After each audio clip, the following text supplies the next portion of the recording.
Welcome to Paranormal Livestream. Every episode will have amazing and interesting paranormal investigators and teams on panel from all around the world, telling their most craziest experiences and sharing these with live audience. We'll get to know our guests a little better and talk about everything paranormal and beyond. Live chat will be part of the show, and we'll give you guys a chance to ask your own questions you have for our guests. Ah, Jesus Christ, what is that? What the was that?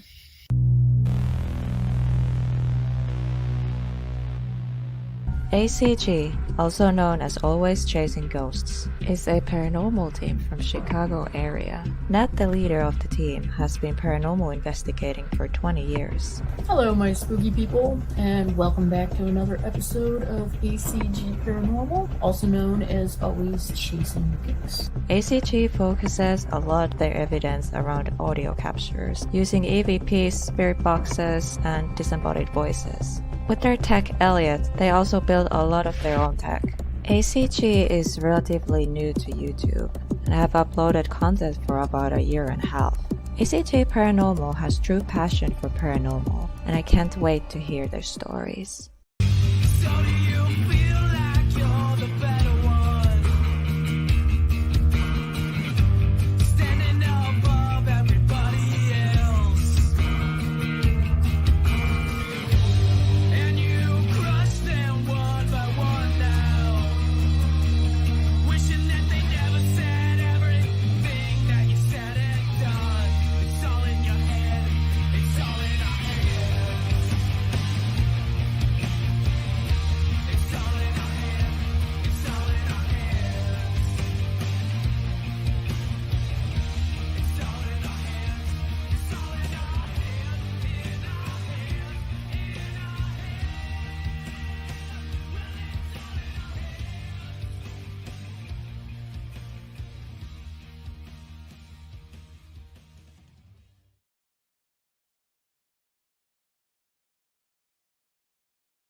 Hello. You guys are all muted. Oh, sorry about that. Hello? Hi. Everybody. Hello. How you doing? Welcome. I'm so happy to have you guys here. And So happy to Yeah. be here. Thank you for having us. Yeah, thank you. I can't wait to hear all your stories. But I think like every stream, we start saying hello to everyone in chat. So hello, Patricia. Hello, Patricia. And Sam. Hello, Sam. Sam was also my guest. I think she was my second guest on this paranormal live stream. Who else we have here? Rich, hi. Hello. And we have Nick. And Punksy, hello. And my boyfriend. Yeah, he can't stay. Yeah. He's about to start 20K, 26K, 16-mile hike. Oh my gosh. That That's sounds awesome. awful. That's crazy. Yeah, like even 5Ks, I'm like, all right, I'm done.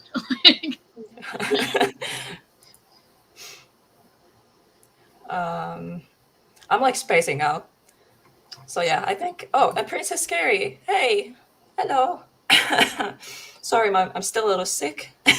So my voice is a little weird. But yeah. So I think I got everyone. All right. So, how are you guys? We're good. We're I feel like we're recovering from last week still. We were out of town for like 4 days filming a music video, so We buried a guy in the woods. yeah. Oh wow. That sounds interesting. Pretty cool. But yeah, we're just we're back home for 2 weeks, and then I think we're on another paranormal adventure. So catching up with homework, work, all the work, housework, and then we're on the road again. So Awesome. yeah. about you, Elle? How are you doing? I'm doing pretty good. I've been doing coding, and we went to an anime convention for Nat's birthday, and Joe there has his critter next to him that he got there. Oh, oh my god. I want to pet it. I want to pit. Joe, I didn't know you bought one of those. He's- I thought you got one of the masks, but no, that he thing's got the cool cool. critter. Cool. I had to go with the critter. Hi, my flock is everywhere. Hello. Hello. It's a cool name. So, yes. Wait, bring people, nothing out of the norm here. Typical. Typical. Hi, Karen. Doof.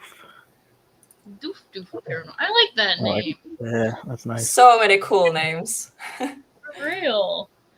Pretty good, pretty good. Oh, Oh, it's yeah. there. Yeah, Morning. she's from Australia. That's cool. What time is it by you, Helena? It's 3 a.m. here. Whoa. It's That's literally late. middle of the night. You're crazy. Yeah. Thank you Yeah. for being up at 3 a.m. to do a Thank you podcast. so much. Well, Yeah, thank I stay up all night anyways. I'm sorry. Yeah. Yeah, my sleeping schedule is like completely turned around, so Yeah, I feel like that's how it is. Like every time we go paranormal investigating, and then you come back to like real life, and then you're trying to adjust back to like semi-normal hours. and it's Especially just when we like- do like week stretches of Yeah. investigating. Yeah. That like Yeah. really throws us off. Well, Rough to come back from. Yeah. we in April we went to Wisconsin, to Iowa, down to Waverly Hills, all within like 4 days. I don't know. We like did a Midwest tour. Yeah, that was crazy. it was just like, ugh. And then for our 5th anniversary, we did how many locations in like Nine 3 days, locations 4 in days? 4 days. what? Yeah, In it 4 was, days? it was a lot. So what we It's a would do was like we would spend the night, and then literally like the next morning we'd find a location that was like around like an hour of traveling. Then we would investigate during the day, then go to our overnight investigation. It was like rough. Like I think we by the end of that Wow. trip, I'm gonna say Nice. we I don't think I remember Slept the drive like- home. That was it ridiculous. was that was probably the hardest we pushed ourselves, and it was a little extreme. I don't know if I would do that again. Yeah, that sounds insane. Oh my god. Because I feel like I get drained very easily. So I don't know how you guys did that. Someone asked what kind of demented fuzzy Pokemon with shark teeth. What's this thing? Yeah, I think so. They're talking about me. No. That's a critter. Yeah. Oh, that's a kid. That's Yeah, kid. that's just me. Sorry about that. Oh my god. From the movie Critter. Fun movie. Yes, it was. It was Very exhausting, but it's also like so much fun getting to use equipment with such a variety of spirits in such a short amount of time. Because we got so many like different results from things.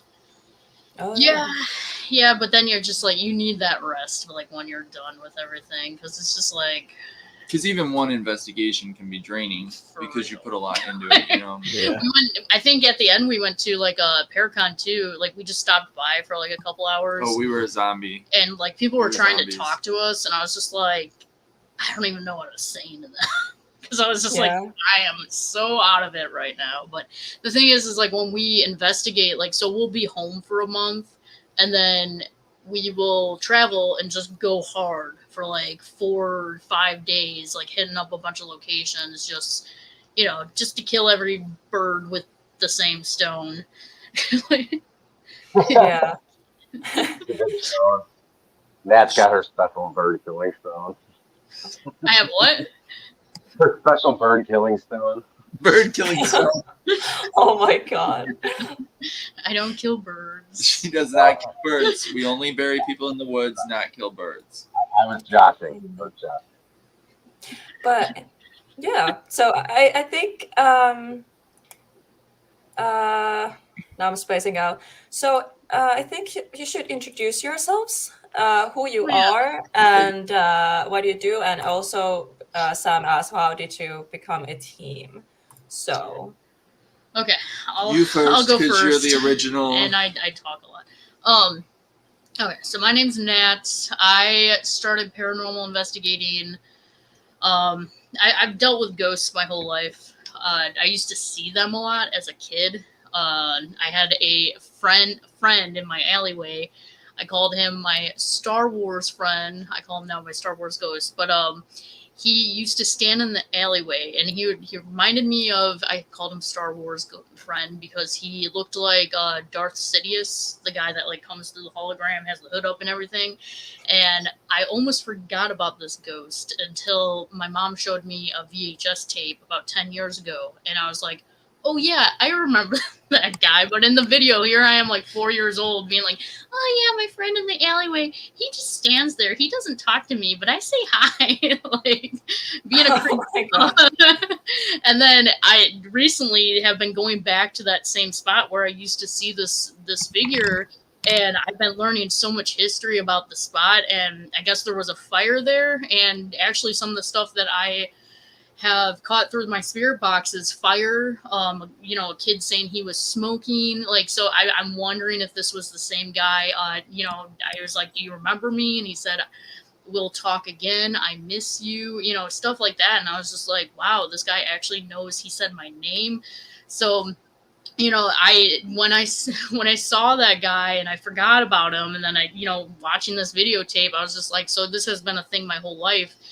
It was around when I was about 8 years old. I remember my full body apparition. That was kind of when I was like, oh, that's the one I remember. And this is when I moved into my stepdad's house.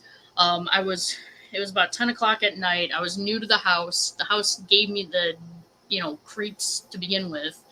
But It was about 4 or 5 months in, and I had the hall light on because I was freaked out by the house.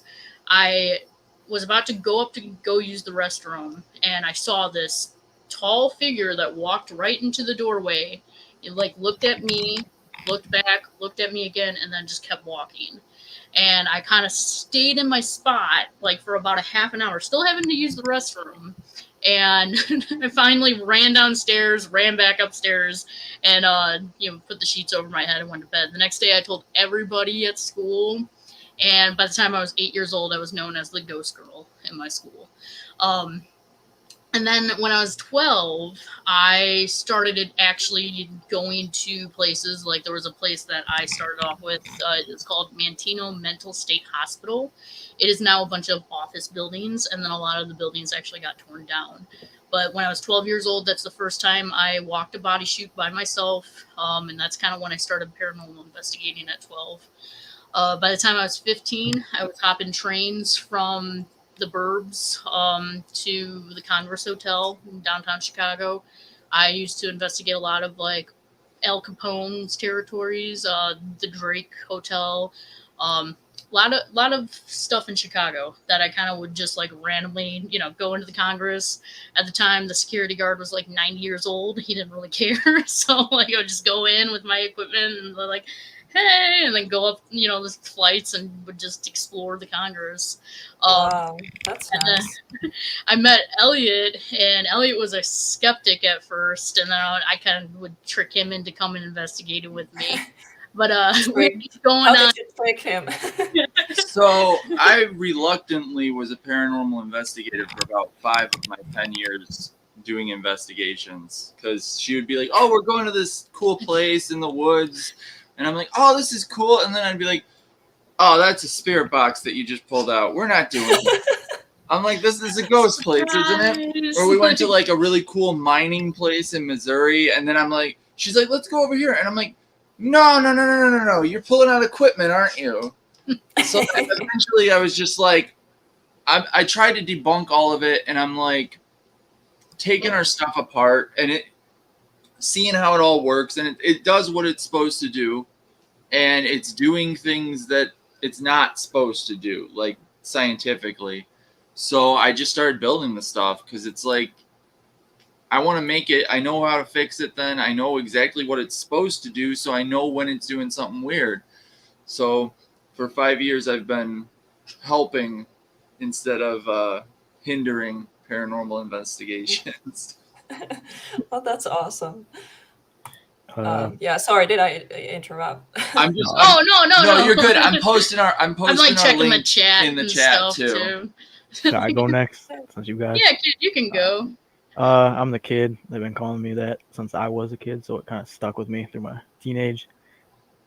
But yeah, I just got into the paranormal because growing up in a pretty spooky home, my childhood home, I would hear like voices through like the walls and stuff, and all this crazy stuff going on. But then when I grew up as a kid, like a teenager, I was just like kind of like, all right, I'm gonna put that off and not remember it. But as soon as I got with the team for like, I've been with the team for like a year now, so as soon as I got with the team, it Two, really kid. opened my mind. 2 You're years. going on 2. Sorry, I can't remember. I'm old. No, but yeah. So being with the team kind of just opened my mind to be like, look back and be like, yeah, that was really bizarre. Like looking back at my childhood, and then going forward, like in my like teenage years, my later in my teenage years, like music kind of like opened my mind to like more things like metal music or rap, whatever the case is, and kind of learning through spiritual things through artists. Sorry, but yeah, it kind of opened my mind to be more open to the spirit realm and stuff instead of being closed minded my whole life and kind of ignoring my past and just anything, religion Yeah. or whatever the case is. That sounds like my story also. I'm reading Yeah. the chat. Like, Sorry. Anyway. Just boy. What's good, boy?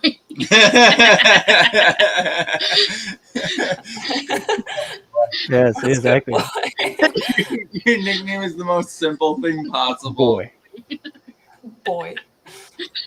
But yeah, So- with me, it just stuck with me just because it was like, I liked history too, and going through like American history from all throughout the world, and just learning through being with the team. It's like you see all these places you'll never hear of or you'll drive by and not really think about, and then when you go in them, it's like, wow, this place had a pretty dark history or pretty light history, and just cool to learn about throughout small towns or big cities like Chicago. The Congress, I went to the Congress. It was really spooky, and learning about the history there and celebrity wise and stuff. It was really cool to learn and understand about your own city that you grew up in. Boy, read it, boy. Joe. Hi, Joseph. How's it going? Hi, Joe. Yeah. So, Joe. Hello. I'm Joe, and yeah, I just linked up with ACG recently. I think, what was it? September. Back in September. Yeah. So I'm a date person, by the way, in case you haven't noticed. I'm totally not. But sorry, I'm really out of it right now. But so I just recently linked up with ACG, and the way it happened was Elliot had told me that he was doing an investigation with Nat, and that if I wanted to tag along, I could come check it out. So I was like, yeah, it sounds awesome, because I've been watching some of the ACG videos and stuff that was getting posted to YouTube, and actually, yeah, that's one in particular. I watched the Monroe House one, and I don't want to say that I'm like I was a full-on skeptic, because I do believe in like forces that we don't understand. And I just need it to be very much right there in my face. And I feel like on the Monroe House video, there was a lot of stuff where I was like, That video is terrifying. It's kind of trippy. It's literally my favorite video from you guys. Like, it's so terrifying. So that was the first thing I saw from ACG. And a little more backstory. Elliot and I knew each other when we were like 6, like very little. Like, so we had kind of reconnected, and he was showing me this ACG stuff. So yeah, that's kind of how I tag along. But that day, Elliot started asking me, "Hey, do you got a guitar?" I was like, "Why?" And he was saying, "Somebody's pulling out of the documentary that we're shooting, so we need somebody else to play guitar for it. Would you possibly be able to do it?" Like, all right, so I guess I'm playing guitar now, and I guess we're shooting a documentary. We ended up shooting Nat's documentary, Spirits of the Spring, at Broadhead Manor in Wisconsin. Sound And, of spirits. I'm so sorry. No, we just did a con there called Spirits in the Spring. At I'm the so sorry. I'm so sorry. Sounds of It's Spirits. Yeah, so that's how that came together, and I ended up, like hopping on the team and, like helping out with like audio and stuff. And I bring my guitar along to investigations now and play guitar for the ghosts. And, that's been fun so far. A couple of times, maybe once or twice that I've gotten to do it so far. But my background, I'm an audio engineer. I went to school for audio engineering, and I'd always played in bands, played guitar in bands, like growing up in high school and everything. And as far as like paranormal stuff goes, I was always more into like cryptids and aliens, but I wasn't opposed to like ghosts. So once I saw the ACG stuff, I just got more and more interested. So now I guess here we are. Here we are. Wow. Yeah, you kind of explained like how you guys like how everyone else, but like how did you like really end up like as a team, like all of you? Was there like That was me. I was actually on a team, and I was freshly new. Like, I've been investigating for 20 years, but I was freshly new to the community. Like, I didn't even know there was a community that existed. I was just like, like it did not occur to me. But once I got into the community, I was with a team, and I did not agree with the way they did things. More so of like they weren't being respectful to the location, and that was kind of when I was like, I'm peacing out, because with the way we investigate, respect is kind of our number one rule, and that's kind of been my rule because of that. And it's not just respect of the ghosts, but of like the owners of the property, just everything that's involved with the location. So I, turned to Elliot, and I'm like, that was really fun, and as like being with other people that are interested in this, but I want to do things a little, differently, more respectfully. And I was like, I'm gonna form my own team. I'm like, I feel like I've been doing this long enough that if people are interested, and I actually would kind of look for people that haven't, I was gonna say, been super long into the paranormal. All the team members that have been through ACG, I've kind of brought them into the paranormal world and showed them how the tech works. and trained them, and Even with us. Trained. Yeah. I trained Kid. I'm training Joe. Like. And it's kind of more so like just how to talk to the spirits and like how the equipment works. And yeah, since we build most of our tech, and just knowing how to work like things like cameras, 4Ks, stuff like that. So, and what to look for, debunking wise, because debunking is another big one in my book. So I formed my own team, and we originally had like, I think it was 6 people. The 6 original people only, I think it was me, Elliot, and one other survived like the first month, because I was with communication. That's kind of key, and I wish them the best of luck, but the communication wasn't there. And then Everybody walks different paths. In some people want to go hard. Like we're more so kind of like we're gonna investigate for 16 hours type team. Like I don't really want to go in there just to investigate for 2 hours and leave. Like I literally want to be there from the time we're there to the time that we gotta go, like investigating. Exactly. Not everybody's like that. Some people just like to go take pictures, and I mean, if that's your thing, cool. But that's kind of with ACG, like I'm always like, be nice to people. Smack them into place. Be like, yo, don't be rude. Be nice to people. I'm gonna smack you. No being rude. And then just being kind, and that's kind of like our main thing that we look for, is being kind with people and spirits. Because I'm a heavy believer in, like, if you can't treat people, like living people, kindly, how do you expect to treat like the dead kindly? They were Exactly. too. So, if people ghosts, they know when people are bullshitting. So, yeah.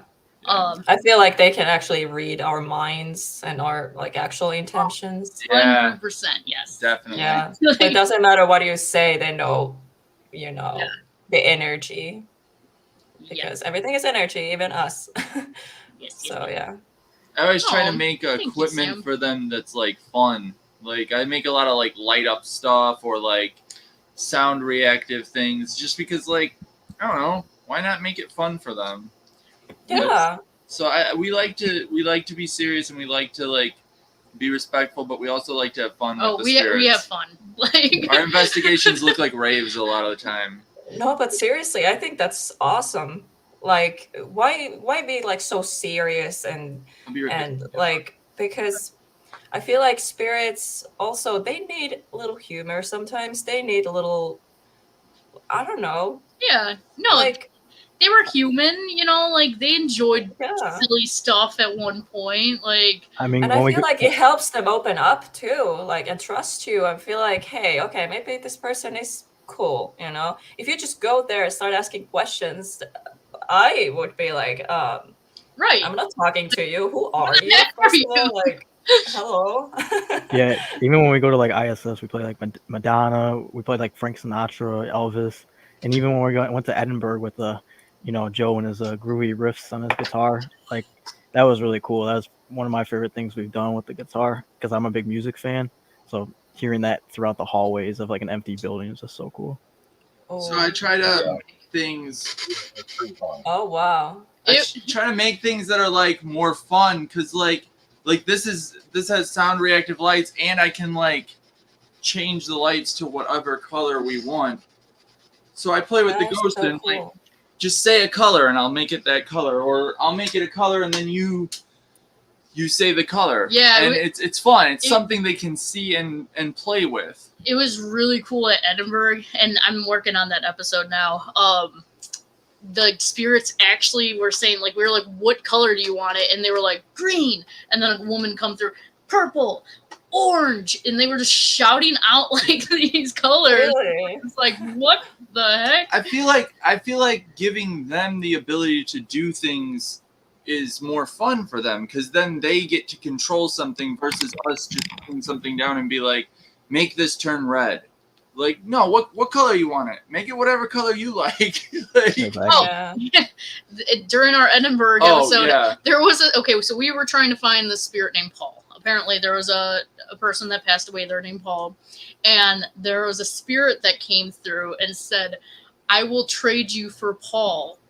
Ask him, like with his box. And said that the box was a nice artifact. Oh, cool artifact. Yeah, same person. Cool artifact. And then I'm like, we can't trade for another person, and they say like financial difficulties. Oh, financial problems. It was a poor. And it's home, like, so. I'm not trading you my spirit box for a spirit. I'm sorry, that's not how I operate. That's a little weird. We'll trade you for Paul. We got him right here. Taking him. Give me that groovy device, please. Oh my god. Yeah, we have some fun times, but you gotta, like. I do sell spirit boxes sometimes, so I make them every once in a while. Just we mainly at conventions, but there's a couple places that I might be selling them. So just keep an eye on Facebook. Oh, I've recently been building just jack-o'-lantern spirit boxes. I'm even wearing a jack right now. Since like I have Irish heritage, the whole thing about Stingy Jack, I kind of wanted to bring that in with building because I really wanted to learn how to build spirit boxes. So Elliot taught me, and now I'm selling them. So I'll be selling them at like cons. We don't really do custom orders. You kind of just like if you see it at us at a con, we usually Sometimes I'll post them online. Yeah, they're here and there. I am selling one though right now. I got a couple for sale on my Facebook. I'll post them after this. Yeah. Awesome. So, where can people like find you? Do like your social medias? What is like?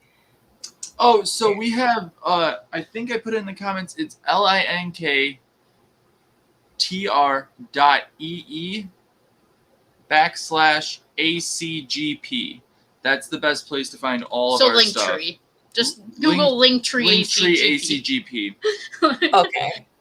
Yeah, it's a little technical. Or you can just find us all as Elliot ACG, Nat ACG, Kid ACG, or Joe ACG on Facebook. Oh, there is the link. There you go. Thank you. Thank you, Princess Carrie. We went with kind of like the Ramones type thing, where we all got the same last name. Yeah. Yeah, I remember like I saw you around like Facebook before I even knew you, like who you guys are, and like I felt like you are everywhere, and like all of you have like ACG. I'm like, what is this thing? And yeah, Who are these people? We're who are creating a these cult. people? Yeah, An army. what is this called? Army. Yeah. Yeah, I don't know. ACG kind of like people ask me like, how did you come up with that name? So anything that you really see, like, I design like our shirts. Like, I also went to school for like graphic design, so like I kind of do like all of our like little ghosties. I sell mugs. And we got a 3D printer now, so like we sell stuff at like cons here and there. But yeah, I'm the artsy one. Actually, I think we're all kind of artsy now that I'm thinking about it. Kid does pants. I make Joe's more like musical artsy, like, and then I like you mix music with paranormal. I feel like that's like you don't really see that. No, we're so we did do a documentary. It's coming out soon. I actually am posting an updated trailer, I think like next week. But we kind of, I've seen people, like, we've been doing it for years too, where people play music for the ghosts. And that was kind of like my concept with this documentary with Joe, like, who wound up being the talent last minute, and now he's a part of us. But glad about that. Yeah. He did an excellent job, like with the interviews, everything. It was his first time paranormal investigating too. So we left him in the building. Like, you're going to play, pretty much what he did is he played a concert for the ghosts. And what we're trying to do is kind of capture, we talk a lot about like phantom music. We're kind of tying, it's a good like intro to what we're doing. We're planning on making more, but it's going to be pretty much just like musician connection, music, ghosts, and music is something that we're all connected to. I like that. The improv comedy with. Yeah, that's cool. That'd be cool. Yeah. Anything to like give back to the spirits, basically, like exactly. Give them something. They are people too, and they're probably bored. I don't know. I know. Personally, if I was stuck in a building with no electricity most of the time, no anything, they can't flip book pages. They don't have much. I mean, once in a while they can, but I feel like it takes a lot of effort. But yeah, and then we're actually going to Madison Seminary next month, and so Joe's like Edinburgh was kind of like his second like time bringing the guitar. Since Madison was pretty much held all females, half of it was like the mentally ill females, and then the other half was Civil War widows. I'm gonna be doing like a solo in the building by myself with my synthesizers. So like, I'm gonna try to connect with the female spirits, because if I bring all these dudes in there, they're gonna be like, like I'm a widow, you know, from the 1800s. Don't look at me. Yeah. Or like, you know, I do know there was a lot of abuse towards the women in there, so I highly doubt, you know, like they believe that there was like abortions, that, you know, if you have all women, where are these babies coming from, you know? So I'm going to be kind of trying to connect with the spirits with my synthesizers, with me and the girls, you know, and it'll be fun. Hey, Luke, what is up, my Luke? dude? So Luke's been actually playing, I think, some guitar at the Bell lately. Have you, Luke? Jesus. Awesome. Metal Jesus. But yeah, I feel like paranormal groups that have like both women and men, I feel like that's like a good thing, because other spirits feel more comfortable with women and others feel more comfortable with men. So when you have like a team that has both, you know, I feel like that helps a lot. It's cool too, because we do have a dynamic, like kid's younger. Joe's got the guitar musician vibe to him. I always get like maintenance type people talking to me. Like, because Elle's always like fixing things, so I think maybe they think he's like the maintenance guy. I actually see them. You know? That's weird, because it's the only people I really see as like janitors and maintenance guys, like out of the corner of my eye. But last time we were at Indiana State, we were told to go to the couples floor. Me and Nat. Oh yeah. A spirit kept telling us through the spirit boxes. He's like, you're on the wrong floor. Yeah, he's like second floor. Yeah, he's like second floor. Which is where the couples would have been at ISS. Cool. Poor kid. I feel like kid gets picked on. Kid I get like the crabbiest person, or just the worst people. No offense to the ghost. He means well, but like he's nice. They get mad at him. They whisper in my ear. They'll like sigh in my ear. I'm just it's very Well, pick on me. Our Edinburgh episode, like kid was in there. A woman says slap you. I mean, he was in the woman's ward, so like maybe they were like, you get out of here, kid. And then he also got like, I'm gonna kill you. Like I was like, no physical violence. I said that. I was like, I'm good. I'm not here to hurt nobody.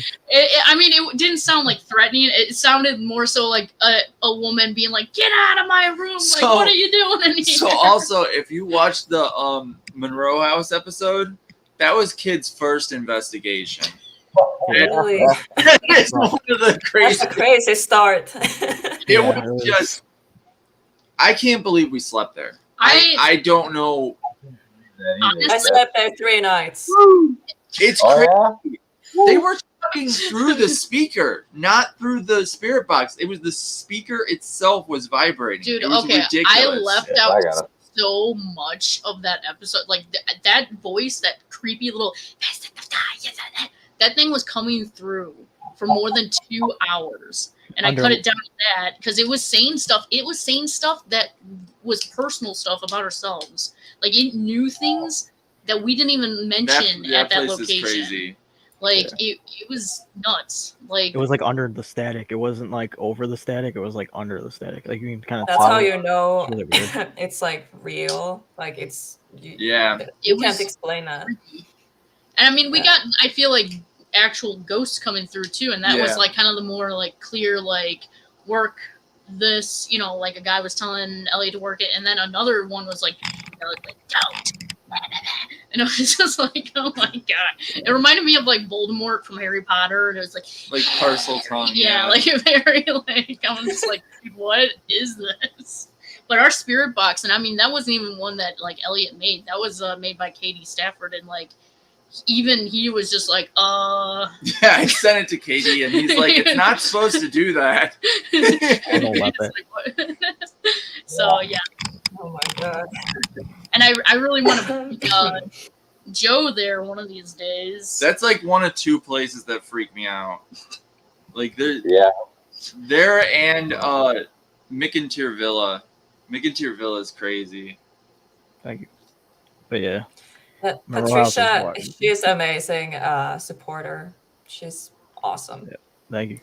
Thank you to everybody who said they're subscribing and following us. We appreciate you. Yes. Yeah, everyone go subscribe if you already haven't. Sorry, I'm still sick. It's good thing you do the most of the talking, so. Oh yeah, no, I can definitely do most of the talking. You just sip on some water, girl. Well, I have my energy drink. There you go. At 3:30 in the morning. So with my Oh, spirit yeah, almost boxes, I set them to a sweep rate where I know that if it is over a certain number of frequencies, that we can tell it's not supposed to do that. It's not supposed to be able to talk over that many frequencies because radio stations won't broadcast on that many frequencies. It would cost way too much money. Something that we do too, like our house is actually haunted. We've been on like chats like this where we get like our little boy Henry I don't know if laughing he knows into his the mic. camera though, but he knows the other one. Yeah, I don't know. Has he? No, he hasn't. But yeah, we'll get like a little kid laughing once in a while. We had creepy breathing while we were playing Fortnite last night on Nat's mic. Okay, I was shutting it down because I didn't want to. I had my mic. Like, I don't think, like, it was like not this. supposed to do that. Like, my microphone, you know how your mic goes like this? Like, it was out here like this because I was like, what is that breathing? Like, okay, kid. breathing. It's also the microphone I was using for like 6 months while playing Fortnite. Yeah, so it doesn't do that. But I don't know. I was just. That's terrifying. It was do you have that recorded. And also, yeah, maybe. I might have been recording it. Awesome. Every time I mentioned it to Nat, like, Nat, are you breathing into your mic? Every time I mentioned it, it stopped. It was like she got caught and like. I ain't doing nothing. We have goofy spirits in our house. I haven't been making equipment lately, so maybe they're like grumpy that we're not running anything. We did hear one in the hallway earlier today. Yeah. We were in the bedroom and there was but you'll hear like running up and down our stairs. Especially when we cook food. Especially when we're making dinner. Yeah, usually around like 5, 6 o'clock is when they're like most active. But there's also a woman here named Lizzie. There's a shadow man. I don't know his name though, but yeah, Henry is like our most active one. The shadow man's been here since I was a little kid. Because I used to see him as a little kid. We live in my childhood home, by the way. Yeah, I was about to ask, like, what's the history with this place? Like, why is it haunted? Like, so you tell. It's from the 1800s. It's one of the first homes in like the town that we live in, and so when I first met Elliot, the first time I slept over, it literally like we came home at like 2 a.m. I just came into the house, went right up to the stairs, went into his bedroom, we went to bed. That night, I had a dream of this little boy. He comes in the doorway, and he's like, hey, come here. And I'm like, oh, by the way, I also have, like, these dreams. That's a whole other story. But, yeah. And so I follow this boy, and I'm like, all right. And I'm just following him. I go into his dad's room. I could see his dad sleeping. It was, like, kind of like an outer body experience. And, like, the boy is now on the other side of his dad's bed. And here's his dad. Here's the boy. The boy looks at this door, points to the door, and goes, I like to play in there. And then that was, like, the whole dream. The next morning, like, I woke up Elliot. I'm like, yo, where's your attic? And he's like, why? And I was like, there's a door in that other room. Then there was a little boy, and he pointed to the door. And he's just like, that's weird as hell because that's where my attic is. And then he also told me, he was like, this is something that I kind of buried. Same with like kid, like I didn't want to think that it was real. He was like, you described my childhood friend who I used to talk to in the vents, and recently we found his journal. From stuff about Shadow Man and about that kid. Yeah, so like, and now like this kid, I've seen him a couple times now in my dreams. I had a surgery back in December when I was all loopy and whatnot, but I could see him like in the bedroom, like clear, like as if it was Elliot, and that hasn't happened to me in a while. I don't know if you mentioned it, but there were antique toys in the attic at that time. I collect Oh antique yeah, toys. I forgot So about that. that Oh. he detail. was playing up there with the antique toys. So there's just a lot of like creepy stuff. You know, I've heard mommy at like 4 a.m. You know, and at this point, I've kind of adopted him as my own. Like, you know, we've gave him like he's asked like, oh, we've asked him like, what kind of food do you like? He said fries, and then we asked him like, what kind of drink do you like? He said a floaty. So I'm thinking, oh, root beer float. So we actually left him out a root beer float and fries, and then the next day we were like, did you like your floaty? And he's like, ice cream, like through the spirit box. So we actually have like our spirits help us make our equipment. So like That's so cool. that's why like Elliot sets things to certain sweep rates, because we actually have our ghosts that like, and we have like, you know, I still think there's ghosts that have followed me throughout the years. You know, I have my personal ones. Sometimes they'll follow us home from places for like a week. Yeah, and then they kind of go back. I think there was one. Oh, Joe, did you have a question? Yeah, just a little comment to speak on that. So when I reconnected with Elliot after all these years, before we shot the Sounds of Spirits documentary, he was like, "Yeah, come on over. I'm in my garage." And I go in his garage, and he's like showing me his tech. And first he's like, "You don't mind if I talk about paranormal stuff, right?" Okay, like, and then he tells me, "Yeah, the ghosts help me build my stuff." And Oh my god. so I'm like, "The ghosts help you build stuff?" Yeah, There's a bunch but of now workers in there. it's a normal thing. Like as Nat's talking about it, I'm just like, "Yeah, they help him build stuff." They got that. Definitely a thing where he explained it to me, and he was telling me he likes to leave the radio on in there for them, and he said they like to change the stations. So he leaves the radio on, and we walk out, and I guess when he goes back in, the radio changed. Oh, I took that apart. I gotta put that back together. Good. Thank you for reminding me. They're probably mad about that. You're I think welcome. to try something else. So Elliot made a radio where they can actually change. They made it. I didn't make it. Like, They did. if they want to listen to country, they can change it to country. If they want to listen to like hip hop, they can they change. Yeah. So I was the playing genre with of making it. a type of spirit box, and as I was building the spirit box, it started like tuning stations. And I'm like, this isn't even hooked up. What are you doing? And the tune stations, I'm like, is that you guys? And it tuned the station. And I'm like, oh, you're doing that. And then it went to a new station. And I'm like, you're putting it on stations. How is it even? Because there's not even that many radio stations anymore. It was tuning straight to like a station. Like if you just randomly went to a number on the radio, it wouldn't like, nothing would come in. It'd be just static. But they always had it on a station. It was weird. So I'm just like, okay, you guys have this. This is yours now. Whiskey I'll stop lullaby messing with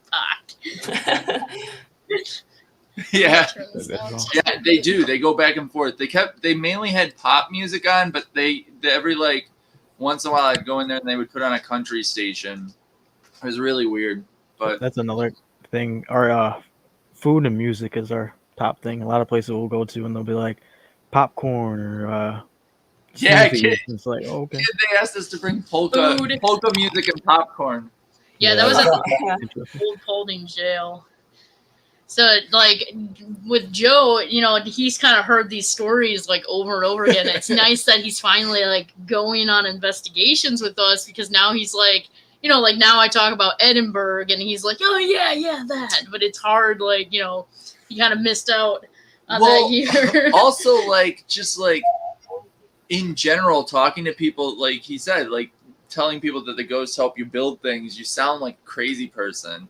Like, we were shooting that the music video last week, and I was talking to one of the guys who's not a paranormal investigator about all the stuff that like happens at Indiana State, and he just was staring at me, and he's like, and you're just like casually talking about this, like a dude crawling past a doorway is just like a normal thing. And I'm like, well, to us it is. Like, we're in a circle of people that like seeing someone crawl past the doorway it's weird, but it's still like, within the realm of normal stuff for us. And that was the cool thing about like the initial like starting to chat again was, while like kind of like, whoa, you know, I believed it, and I was like, oh, this is cool, you know, it's awesome. Like I liked hearing the stories, and I guess when Elliot just said like you sound like a crazy person, while at the time I was like, really? I didn't think he was crazy. I was like, okay, you know, they help you build your stuff. All right, you know, like I can get with that. Boo Boo. Yeah. Oh, so Joe's nickname is Boo Boo, and it's kind of cool because like I think every location he's been They with keep us, saying it. They like it. like we introduce like ourselves all the time. Like I'll be like, I'm Nat. This is kid, and then Boo Boo, like Joe / Boo Boo, and the ghosts love his nickname. We're just like, who do you want to talk to? And they're like, Boo Boo. Like, and that's also in the Edinburgh episode. I think we at the Bill Mansion we got a Boo Boo too. Like, hey Boo Boo. Like, or even in Broadhead upstairs, I think it was in one of the classrooms. It was this boo boo boo boo boo boo boo. Yeah. Oh yeah, when we went back, they knew Boo Boo. Like, forget the rest of us. Like, they liked the Boo Boo. Oh my god, that is a funny word. Boo boo. Boo Boo. I want just real quick. Princess Scary said that I seem very minimalist. Yeah, the background. In this room right now, so this is a temporary little setup. So It will be decorated with a bunch of horror stuff sooner or not a later. stereotype or anything. I do have stuff. It looks cool though. I like the Boo blue. Boo, you did a great job I with like that. the blue. And The the little critter complements the room very well. Yeah, I'm gonna name him Harold, I think. Good name. What is that thing? Yeah, The our critter. equipment does that too. Like different spirits like different things. Oh I my think God. they have you zoom in on it. That's Harold. That's so cool. The boy who cried Nerf said that their equipment, like I think that's who it was, or no, Resurrection Paranormal. Yeah, the things like different spirits have different abilities, I think, like, or they're interested in different things. So some of them can use, like, we have the Flux, which is a drone flight proximity sensor. Or Elliot spirit actually, boxes. like with the Flux, he actually made our Flux less sensitive. Like all of our stuff is like you have to literally like. I always cut like touch it like good. I don't in like order to, having like, set things it off. do more than one thing. So I usually cut out things like temperature sensors and stuff depending on the location. But with the Flux, what's really cool is I actually cut out the temperature sensor, but somehow the spirits are able to set off the temperature sensor even with it removed. So they bridge like this wire in there somehow, and I know those wires aren't touching, but they're able to set off that noise, which is interesting. That's been a couple times where the ghosts have actually like either like rewired or like redid something in the inside where like things would start like working differently, or like we had a spirit box that didn't have a reverb, or it had a reverb and it cut out the reverb. So there was a custom box that I made that we were using at a place, and we left it in there overnight so that the spirits could like get used to using it. They went inside of the box and changed the amount of reverb. They turned the knob somehow, and you had to like physically go. Yeah, in the you had to box physically fix go it. in there and turn the knob, and they turned it all the way. Oh, speaking really of weird. turning knobs, when we were at the Monroe house, it was middle of January, all right? And whatever is there, I'm trying to turn up all the heaters, at night because, like, we're freezing. And, got the room a good temperature. We decided all to lay down. It was about 5 in the morning. And, I mean, we only slept from, like, 5 to maybe 6:30. But something, while we were sleeping, physically turned the knob from hot all the way down to cold. They turned it off. They turned it off our heater. Yeah. Really? Like, I like that place, but I think next time I'm bringing a tent and sleeping outside. Elliot does not want to. That's one of the only places that I don't really Where did you sleep in there? What room? The down we room. slept With in the what is it? The ventriloquist. ventriloquist. I'm like transviloquist. Yeah, the one. The dummy doll in the That case. place took apart a camera that Kid was using also. Kid had Oh, one that of was our crazy. recorders, Oh, and God, it yeah. desoldered part of the camera. So my inside the glove. camera took apart, and I can't. I mean, I'll look at it again eventually. But I tried to figure out how to open it. I don't like to break stuff. That or when they corrupt SD cards, don't do that. They're taking my Don't they're do taking that. my personal belongings. I had my gloves on the table, and Oh, my gloves yeah. moved up to the thing, Yeah. to the end of the table. It was really The weird. gloves teleported across the table at Monroe House. I don't know It was why. only me and Kid in the room. He set his gloves down right next to him on the table. We looked out the window. We looked back without moving, and the gloves were on the other side of the table. It was just me and you. A big folding table. Yeah. Yeah, It was yeah. bizarre. The Monroe House has like Monroe House is poltergeists, crazy. like move stuff. Oh my god! Yeah, I was there for 3 nights filming documentary, and yeah, the first night I slept in the red room, and that's like the one next to the blue room. Oh yeah, towards the back. Yeah, Yeah, yeah. And yeah, there's something negative there. So the next night we slept upstairs. There's like this, when you go like the stairs, there's this very small room on your left.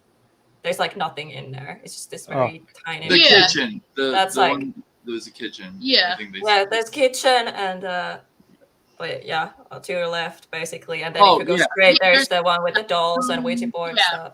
Yeah, it's the little one. Like that there's part of the nothing in house that was really room. weird.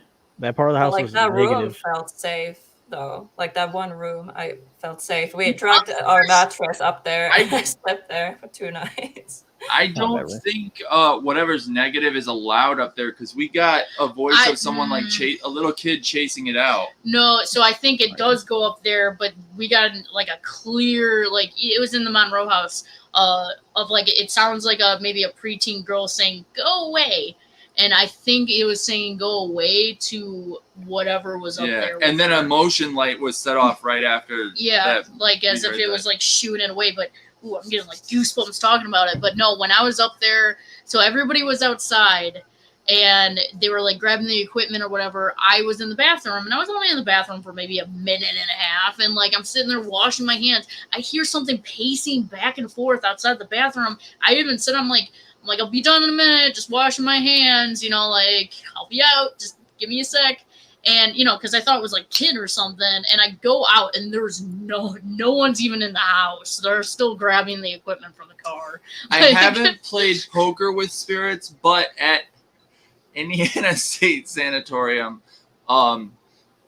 there's a chessboard. And at one time we were there, we've been there about 25 times or something like that. I think like 30, about 30 times. At least. And one of the times we were there, there was a chessboard and there was only 2 pieces on it, and I was like trying to play with the ghost, and the ghost sounded so disappointed. So Elliot and I are in a documentary on Tubi about Indiana State Sanatorium, and Elliot sits down, and it's like my favorite part. He sits down with like these 2 pieces, and he's just like, "You want to play a game?" And I'm like looking at him, and I'm like, "Oh, there's only 2 pieces." Okay, it was freezing, and we had only gotten we were filming for about 20 hours a day, so we got that was like rough. 2 or 3 hours of sleep, got up, and then started filming again for like 3 days straight. And I was trying to be nice to the spirit, but like I wanted to play with them, but there was only the 2 pieces. He like gently like puts the pieces like there, and then there. I did find more pieces next time we went, and I set up a whole chessboard for them. We also have done. Elliot made like a REM pod out of like a stack of cards one time. Yeah, I made that was pretty cool. They were playing with that at the Bell Mansion. The Bell. And then I also, for the Bell Mansion, I made some REM pods that were in the shape of a bell. So it was something that you would want to the spirits would want to pick up and play with. talking Star Trek. Star Trek. Yeah, I just looked. Well, okay. Yeah, there's some stuff out there like that. The problem with building something that has a bunch of capabilities is they can interfere with things. One of our friends has a board that has all sorts of sensors and data logs, a bunch of really cool stuff. Be right back. I just There is some great devices out there for data logging and like basic like scientific stuff. We like staying scientific, but at the same time kind of having a party with the ghosts, because like, I mean, Yeah.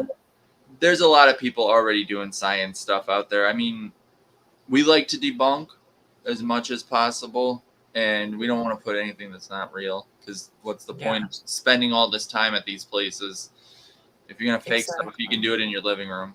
But but I don't know. I like to party with the ghosts. We like. Yeah, I like that. If you look at our TikTok, there's like a million videos of just like flashing lights all over the rooms. Oh my gosh. Oh yeah, I have to follow you on TikTok. Oh yeah, we're on TikTok. I think I don't follow you there, so yeah. Our TikToks, we don't post like a ton, but like there's a bunch of fun stuff on there. Nat does all of the social media, all of our media. She does pretty much everything other than I do like the websites and stuff. I am building our website right now, but that's awesome. Work in progress. That's what I do. I do web development. So yeah, for me, TikTok is kind of like I'm still warming up to it. You know, like I don't really like making TikToks. Like I love editing like actual real videos, you know. Yeah. So I don't feel like just these short TikToks are like my thing. Nat does like the heavier video editing on her computer, but like the TikToks are fun for like if we like stop at somewhere and then it's good for like highlights. Just like little places. Sometimes we'll investigate, like we'll pop in an old log cabin or something. Little stuff, not things that we can't make a full video out of, is usually what we put on TikTok. It's good for like if you have an hour video and you want to have like a highlight of something you caught. It's good for highlights also, yeah. We do have an Instagram. Everything is under ACG Paranormal. We are located out of Joliet, Illinois, by the Blues Brothers prison. Yeah, we're like 5 minutes from the Joliet prison. What is Boo doing? Blues Brothers. I feel like I want to change the color of Blues Brothers. Yeah, I'm looking a little pasty still. No, that made me more pasty. Put that back on. Wow. Yeah. The red's been like bothering me. First, I was like, I'm not gonna change it, but then I was like, I couldn't like stop thinking about it. I was like, no, I changed it. Someone follow me. I like being purple. What did I miss? Very good.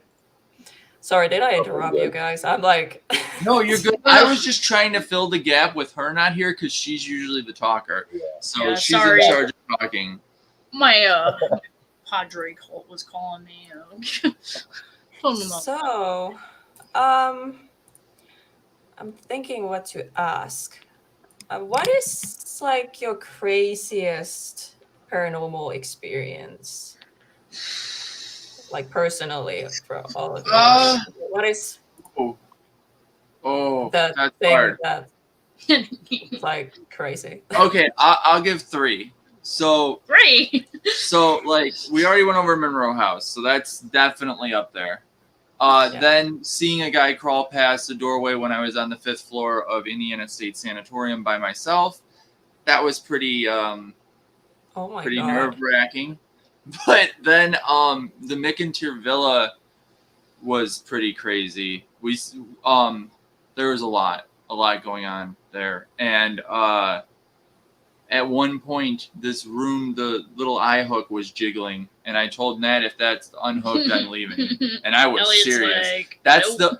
I don't leave locations, but if they were physically able to move stuff at that location, I was gonna leave. That place was freaking me out. Poltergeist. That's some of your best visual captures. But not not 8 foot tall shadow figure poltergeists that are creepy. I'm not doing that. I You throw the trail cam in the hallway. Okay, and so then like you go to the car. I asked the owner, I'm like, so what's your most haunted room? I will check into that one for tonight. Oh, I slept there. I slept with the little doll feet walking past me. She said that the library was her like least favorite, most active room. So I took that room. I was woken but up. You took the doll room at for some 6 reason. in the morning. I was allowed 3 hours of sleep from like 5 to like 8 or something like that. No, this wasn't under me. No, this wasn't under our stuff. This was under the documentaries. But we were gonna sleep for 3 hours, and I was woken up at like 6 o'clock, hearing doll feet walking next to me, and I'm just like, no. Because we live with ghosts, I'm so used to just telling them, no, go to bed. I'm sleeping. No, we don't want any. We'll wake up. No. We had I don't know who it was, but one of the spirits in our house was rattling our door at 5 a.m. That was a little freaky. And I'm like, no.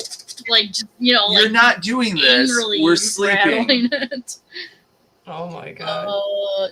A real spirit. I think it's a real. I think it's a spirit that has a little bit more energy or something. Yeah. I think I would probably be a poltergeist. Like, there's, like, chill ghosts, which I feel like, Boo Boo would probably be more like just. You're gonna be not a chill ghost. Boo Boo would probably try to definitely throw pluck a string around. Or two, but no, dude, I would be like, hey guys, like throwing things left and right. The child, the spirit that's in our house, he'll come up and he used to turn her noise machine on her phone on and off in the middle of the night and wake us up. And it's like, God. Listen, you can't do that, dude. Like, we're sleeping. We need to sleep. We definitely have poltergeist activity here. Actually, when we were renovating, there was a door that was like right here. And I wound up putting a picture, like kind of where the door frame was. Well, it was like, I think a week after, this wall was put up and the door was finally closed. Something literally knocked that picture like 2 feet away from like the wall. Like, we heard it. We were just like, what the, like, we were sitting here and we were like, what the heck was that? We went in the bedroom. The picture where the door would have been was like 2 feet away from where the door would have been. It's crazy stuff. We treat them like roommates though, where it's like, hey, dude, we can't be doing that. So I have a noise machine up on top of a big wardrobe that she has now, so the kid can't turn it off because it's way up there. I don't know if poltergeists are necessarily just angry. I think they're more like attention, like, hey, look at me, type. Because but what makes them have so much energy though? Like, I think it's the same with where they get it. Like, I think like you're a dude that's running 26 freaking K or whatever. It's like, I feel like the same thing with ghosts. Like, ghosts that have ADHD. yeah, I feel like some just have more energy than others. And I feel like people are the same. There's some people that do like amazing, crazy things, like running up walls, like with nothing but their bare hands. Who knows? Like. The thing is with the paranormal, you can't really give any like 100% answers because we don't. None of us know 100%. There's been theory too that we're even talking. There's a cat. Her. Yeah. Oh, I was like, who's got a cat? Oh, kid, you got a cat, don't you? Kid screaming. I'm like, oh, there we go. No ghosts. I'm like, there is a cat ghost in our town. It followed us around on the spirit box one time when we went for a walk. He likes Joel's pet. Aww. He likes Joe's pet. You like the critter in the background? But yeah, I don't know. I feel like there's no 100% thing that we try to get them to answer us, and the thing is, like, I feel like they're all like slightly different. We're trying. They all got their own. They're all kind of in their own like thing. Yes, we do encounter animal spirits. In our Billy Creek episode, there is a ghost horse. We only caught in on the 4K, and I believe that's the case because the 4K records at like a different frequency than like our cameras that we're using, because we didn't capture it on the first camera, we didn't capture it on the second camera, but I jumped. I heard it. I was like, "What the hell was that?" But the 4K caught it, and you hear like trotting. I was calling it galloping, which is more like, but it was like, it was weird. It was freaky. And then at the Cheney Mansion, which I think is one of our first YouTube episodes, we were catching a dog spirit. We actually were going up the stairs. I didn't have a camera, but I had a camera in the hallway, and something growled at Elliot and I. And at first I thought a raccoon got in the building, but I just kept hearing a dog in the same spot. It wasn't like, dog outside. It was like right up on top of the stairs. And while we were about to clean up our equipment, we caught the dog like on camera. It was pretty cool. I'm walking up and you hear like this like little bork.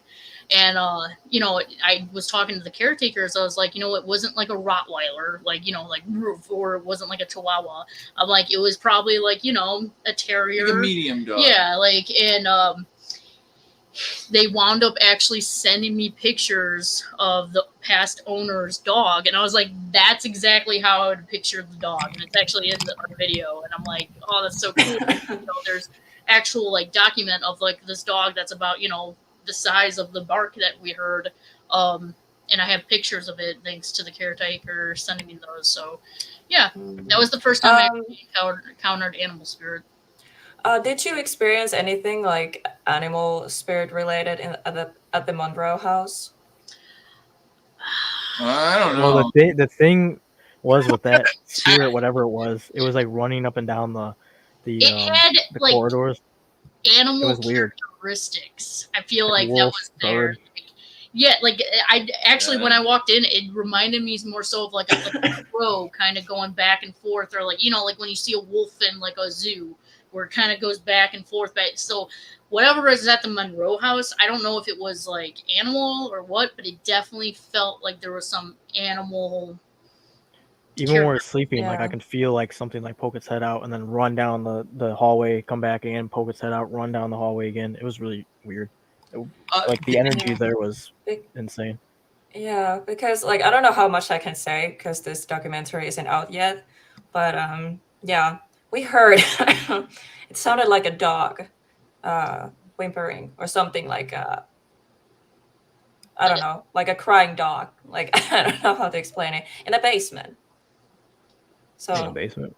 Me and Kid crawled in that crawl space. Interesting. Yeah, that was weird. Or the bones. It was weird. All right, like, So Daniel asked, why ask spirit if it's evil? Would it tell you the truth if it really were malicious? We don't really ask them if they're evil, because like, I don't know, we don't see most spirits as evil. I feel like you can kind of you kind of tell. Like, I've been threatened by spirit. I usually don't yell at ghosts. Like, that's not something I do. I don't yell at them. But there's been a couple times where I've had to put them in their place when there's someone like threatening us. There was one guy calling us names, threatening Nat over and over. He was hurting people on the tours he was and not stuff. A nice dude. Do I think he was necessarily like evil, demonic? No, I think he was just a negative person. Probably. Well, I think they know who he was.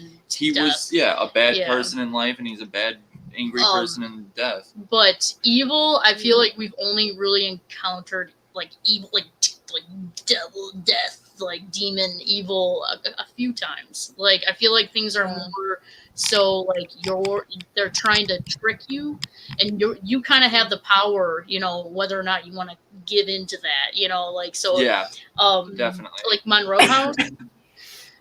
Is it like evil? I think it's evil if you fall into it. If you let it be evil, it's going to be evil. It's going to try to trick you. You feed into it. Yeah. Yes. Yeah. I wouldn't mess with it. Yeah. I feel like oftentimes I don't feel like evil spirits that actually like, I don't know if you believe in like demons, but like evil spirits that just want to harm you. I don't feel like they would say that they are like, I'm the devil or anything like that, because I feel like they would trick you like, hey, I'm innocent little child, and then they win your trust, and then they can actually hurt you. That's how I think it. Like these very angry spirits who are screaming, I'm a demon. It's like, no, you're not.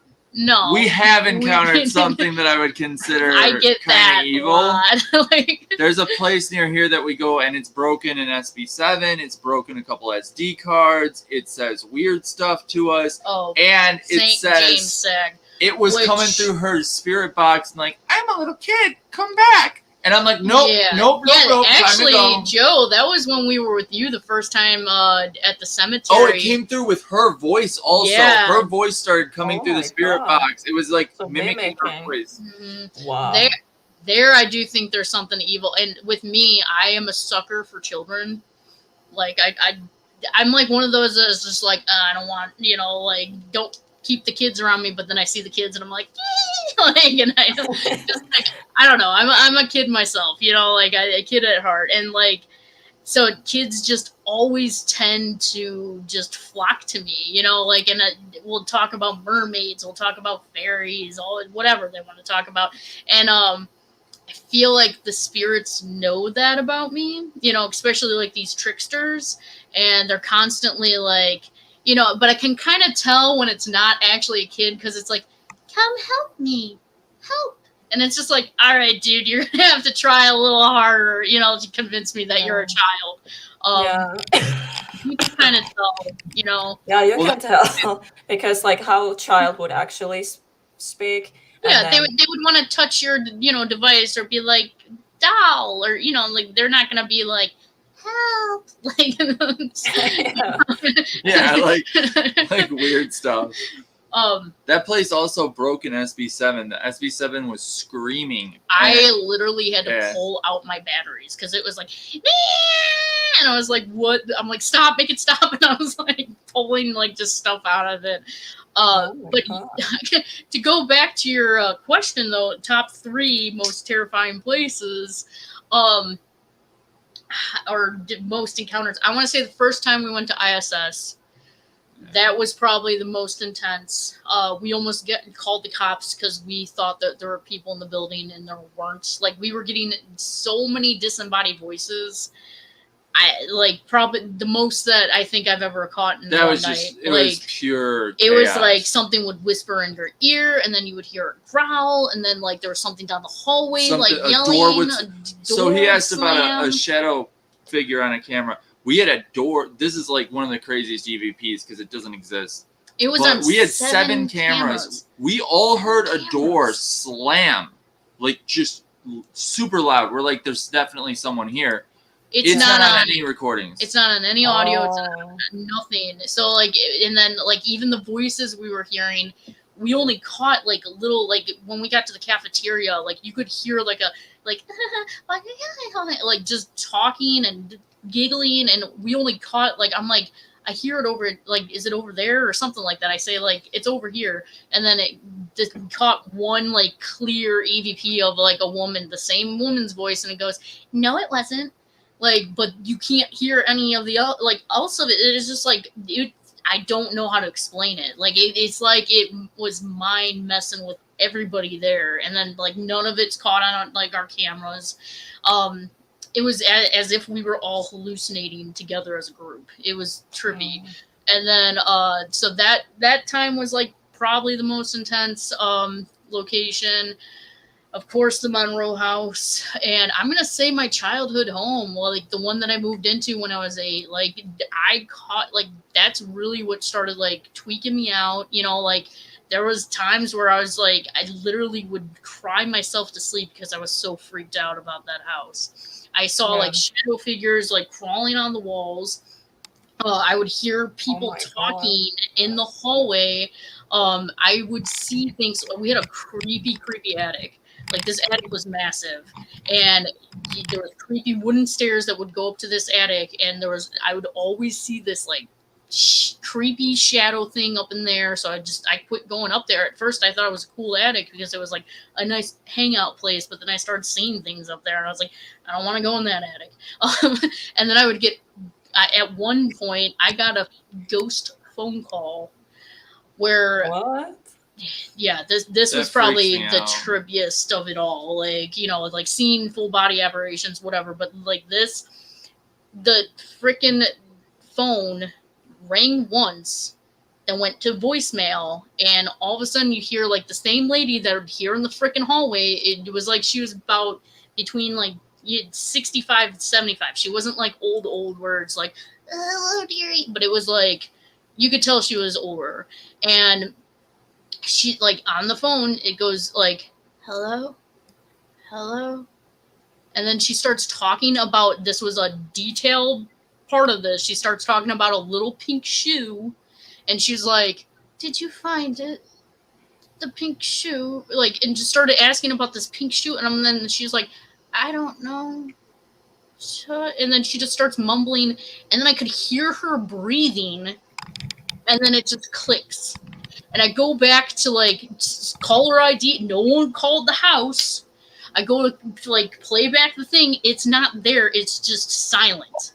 So like that really freaked me out, and I still get goosebumps talking about that story, because like that was kind of like, I remember I was 14. I just got off the bus from school.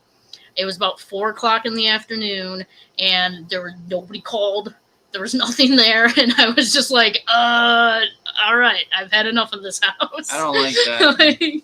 And I never understood what the pink shoe was, and I did find out later on though that, and this was the same lady. I have a brother named Daniel. We call him Danny. And one time in particular, I remember clear as day. I was at the computer. I was about 12 years old, typing. I took my friend. And all of a sudden I heard like someone talking, and I'm like, what is that noise? So I go to check if somebody's TV is on. I check my CD player. I'm going around the house checking if anything's on. Nothing's on. Start typing again. I hear it again.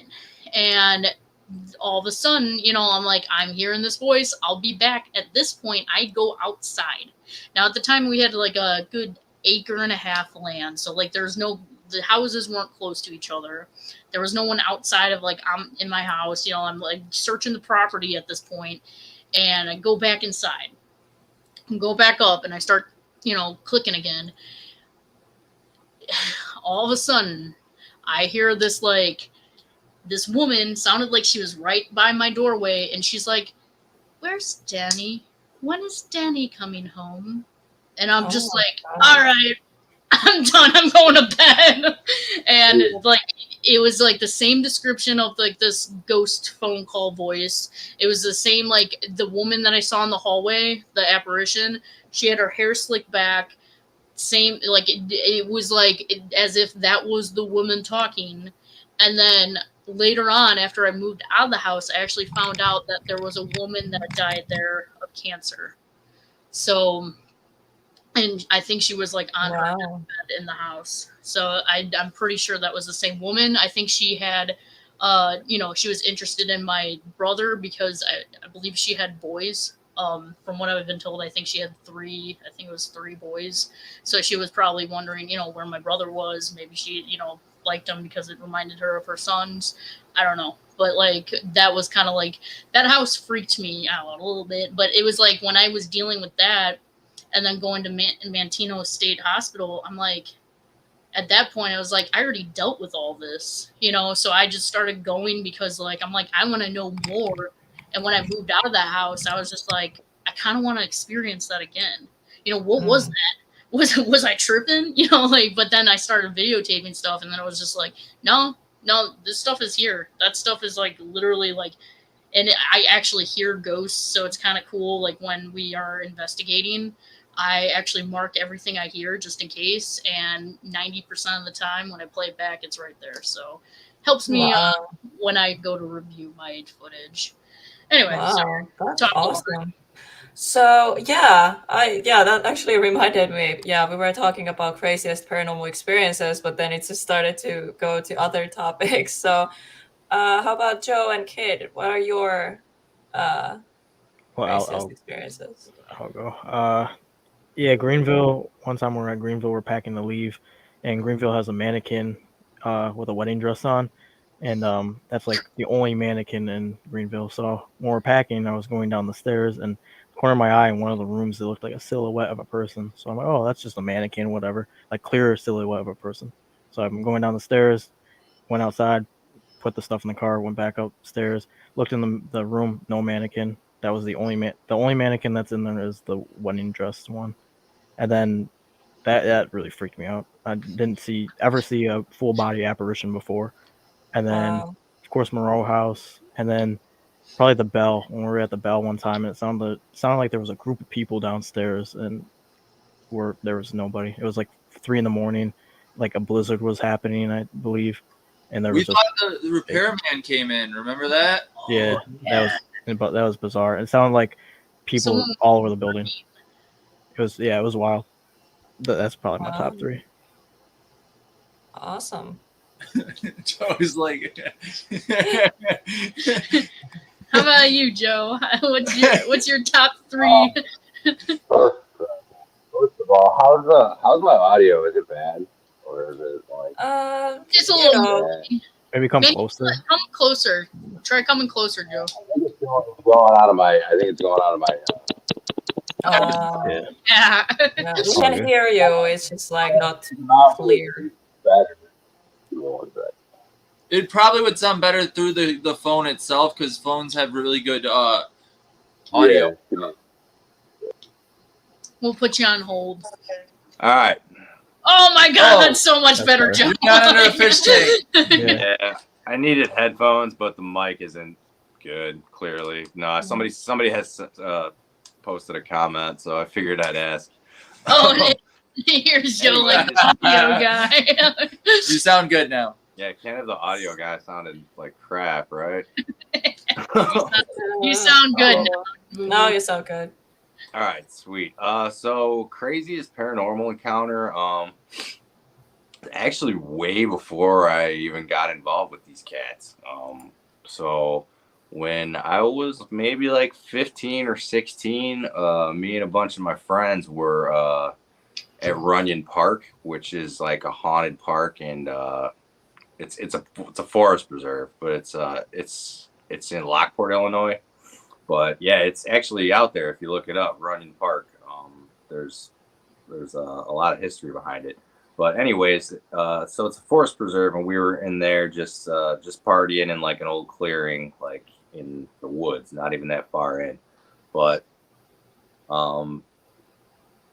so we're sitting in there, and we had like a little bonfire going. It was pitch black around us, and there was maybe like 5 or 6 of us, and there was more, but some of them like broke off and went to go do whatever, but they were going to come back. But so there were like 5 or 6 of us left, and at one point we all just like started hearing a bunch of like fire sirens, like fire truck sirens, like out in the distance. So we're like, oh man, like something's going on, and the fire trucks set off like a bunch of coyotes, and the coyotes were maybe like 50 to 100 feet out, but it was like, oh snap, there's a bunch of coyotes around us, a bunch of coyotes just going crazy. And then they just go silent, and we're like looking at each other, and all of a sudden the coyotes are now like maybe like 20 feet from us, maybe like 15 feet, super close. And on top of the coyotes is just like a horrific like laughing. And it was a person, not like a coyote doing this like cackle thing. It was a person, like a full-on person, like shriek laughing. I would do it because I can remember it so clearly. But like I want to spare your ears. But anyways, like we were all just like looking at each other, and we're like, all right, it's time to go. So we all just like got up and like in a line, like almost like a little train, like we were each holding each other's clothes, like going through a haunted house as like little kids, just like getting out of there as fast as we could. But we couldn't run because it was pitch black and there's a bunch of trees, like it was the woods. So you'd get whacked in the face, you'd trip over stuff. So we had to just walk. Like we were just like, oh my god, oh my god, oh my god, oh my god. But when we got out of there, like we realized we left like all of our stuff in there, like we left a ton of stuff, like we had like probably like a couple of cases of beer at the time, and stuff like that. We were like, oh my god, just like how did we forget our stuff? So we had to go back in later. That's what really Oh sucked. my Had god. to go back in. So we're all shaking and shit. But yeah. So Runyon Park, supposedly, I like looked it up more after that. Supposedly you can hear like a witch either like laughing or like calling out to people. That's like Woo. one of the Interesting. parts of the lore behind it. But yeah, I heard that and it was really scary. But I have had experiences with ACG, but being like brand spanking new, nothing too crazy yet. But like Nat was saying, I've only done a couple investigations with them. So, Yeah. but Shit made But him did go you to. have like any experiences like growing up or anything? me Or growing up, yeah. disembodied voices at times, but while I kind of wrote them, like I kind of accepted that they were like scary at the time, but like at the same time kind of wrote them off like, okay, I couldn't explain that, but I'm pretty sure it happened, but like whatever, moving on, you know. Yeah. Like Moving I'd hear, on. yeah, like I'd hear my name being called sometimes in my hallway, and it was pretty clear like to where like I thought my mom was up, you know, like calling my name like down the stairs, things like that at different times. But yeah, nothing really too crazy growing up. Like that run in park thing was the craziest. But with that said, I've always had like a pretty open mind, you know, like even before I accepted that, like I think that these things are out there. Like when I was a little kid, if something like that happened, it would have scared me. You know, it would have freaked me out.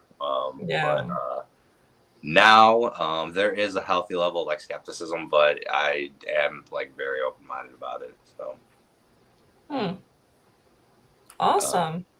Yeah. Cool experiences, like all of you. I feel like seeing like full body apparition, like person, like I don't know. I'm like I see sometimes like shadow figures or something, kind of like side. Wait, how you say it in English? Kind of like I don't look at it directly, but I kind of like Corner of think your I eye. see something. Yeah. Then I'm like, wait, what was Yeah. that? Sometimes like behind me, there's the like doorway, and sometimes I just see someone is just standing there, kind of like peeking like this while I like sit on a couch or something. And there's a mirror like right next to the spot. So once I saw that the reflection from the mirror, and I was like, "What the hell?" It's like terrifying. But like at investigation, I'd never seen anything. I really want to like experience that. You know, I want to get scared because I feel like I've done this and I feel like I don't get scared anymore. I need that fear, you know? It's kind of like, it sucks The sometimes. adrenaline I'm rush. like, yeah, it sucks sometimes. I'm like, something happens. I'm like, oh, there's a spirit here. Hello. It's like, I want to get like, oh my God, like that feeling again. Yeah. I think there's demand for Joe to do this shriek. There's a lot of people in the comments. Yeah. It's You not should gonna happen. It's not You gonna- have to go to Runyon Park and hear it You're yourself. just gonna have to come to Illinois, like in the middle of nowhere. So I'm not doing that because then there's gonna be like a bunch of meme videos of me like You're going, yeah. crazy witch. I hate to do this, but I have to go. If that's okay. No I problem. have to go Of eat. course, no problem. Thanks for having us. Thanks for having me. Thank a you pleasure. so Awesome. much. Thanks for See you coming later, kid. on. Good to See you meet you, guys. kid. Yeah. See you again. Bye, We'll guys. see you in a couple weeks. Bye, guys. Bye. Bye. So adding to Joe's thing, this area definitely has like cryptids. I saw a Wendigo running up a street over here, and it freaked me the hell out when I was in high school. This like 8-foot tall like moose Oh my deer God. thing that looked like a skinned deer that had been put back together ran up the street in front of us. And me and my friend just sat in the car and like turned it off. And we're like, wherever that was going, we don't want to go that way. Let's go the other way because we don't want to run into whatever that was doing. We have a road by us. It's called Archer Avenue. And I think Archer is like, so it's got so many stories behind us. Like, you have Resurrection Cemetery, which has Resurrection Mary, which is like our white lady in white hitchhiker. You have ties to Al Capone. He owned like some pubs along the route, and then there's this like forest. There's old It's a bunch of limestone quarries. That they filled with water that people like either died of heat exhaustion or like fell to their death. The old Willowbrook Ballroom. Isn't limestone like limestone? Isn't that like kind of like energy source? Yeah, and then you have like the river that's coming through with this limestone, so There's it's a just canal. like Wow. charged energy going on. There's 2 canals Yeah, that are dug in limestone. and then there's so many ghost stories that is along this road. It's literally called the Stretch of Death because there's so many car accidents on it as well. Like the road's like considered cursed. And if you drive down this road just in present day, there's about like 30 crosses that you'll see along the road there that like current car accidents that have happened. But when like there's a cemetery this was another one of my early go-tos. It's called Fairmount Cemetery, and I've seen, I believe it was a skinwalker. I've seen crazy crap there. You know, like I think one of the first times I was there, I think we came in contact with like, it looked like a hellhound. Like it was all like, you know, like creepy dog, or it could have possibly been the same thing that I saw like this second time around when I saw the skinwalker. Now, at this point, like when I did see the skinwalker, I've gone to the cemetery about 100+ times. And almost every time I've gone there, something weird has happened. My devices, something, you know, gets touched, moved. I've caught like very creepy EVPs there of like a little girl. The first time I was there, I actually have the EVP. You can find it on our TikTok or on Instagram. But and I can share it like on my Facebook too after this. But I'm talking about how pretty like the scenery is of this cemetery, and I'm like, wow, look at this. It's in the middle of a forest, and you hear this creepy like like in the middle of like me talking about how pretty the cemetery is. And I didn't notice this at the time, but like, you know, this is kind of when I started really getting deep into like EVPs. And so I caught that. I've caught like mists on camera there. Like I've caught some really creepy stuff there. And everybody, like, there's a place called Bachelor's Grove that's by our house, and like everybody's obsessed with that cemetery. Personally, I feel like Fairmount and St. James, the one that Elliot was talking about that has something evil there. If you do go to St. James, they're on the same road. So you got St. James, you got Fairmount, and then you got Resurrection, and they're literally all within like the same road, the Stretch of Death, Archer Avenue. You have Ashbury Coffee House, which is that haunted. Like everything along that road is pretty much haunted. There's Irish Legend that's haunted. Willowbrook Ballroom that burnt down. That's where I think Resurrection Mary had her last dance, and they also said that the devil danced there. I guess there's folklore of like people were at a dance. There was a handsome gentleman that came in. They were on the second floor. This woman was dancing with them. She looked down. He had hooves for feet, and then he actually jumped out the second story window and into the forest. So there's like that kind of like, you know, legends with this road. And I mean, I totally believe it. Like Elliot, I think, was with a friend when he heard like alien noises coming across the radio. Yeah, something came weird through our radio on every station. It was like weird, like alien talking on every station, no matter what we changed it to. It was very strange. Yeah, it's that area is weird. But if you do go to St. James, be careful and don't take really expensive equipment. There's like, you know, I don't really suggest people to investigate there unless, you know, like really, you know, experienced or whatever you want to call yourself. Like you've been doing this for a while. I know some people don't like that word experience, but if you've been doing this for a while, then you could possibly go, but like I wouldn't suggest anyone, first timers, second timers, even third timers, to go hang out at St. James. Just weird stuff happens there. And they break SD cards, so. And the always with the SD cards. Dude, I hate that. Oh, There's a no. couple places. There's Expensive. down by Ashmore Estates. There's a witch's grave thing that corrupted 2 whole phones. Like the phone, Really? I had to Yeah. completely reset everything. yeah, What? like there are some places that I don't suggest people to go to, you know, like first time. Like honestly, Monroe House, like if I knew what I knew now, I wouldn't have brought kid there for his first investigation. You know, like that's more of like a down the road type investigation. That's not a training spot. Like, Yeah.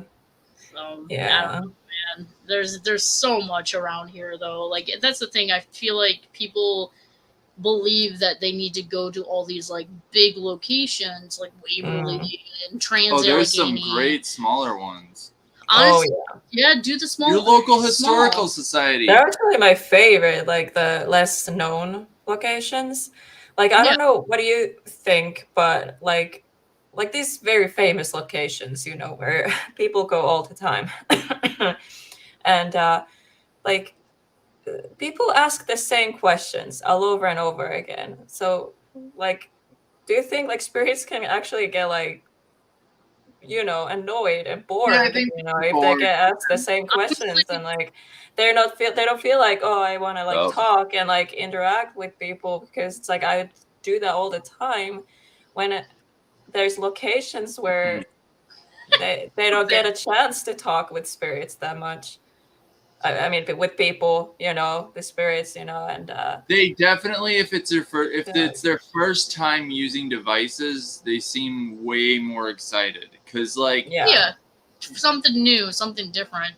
Well, And I I mean, like it too. Like for me, it's like it makes me happy to, you know, see like how happy they are, like to talk back to us, like,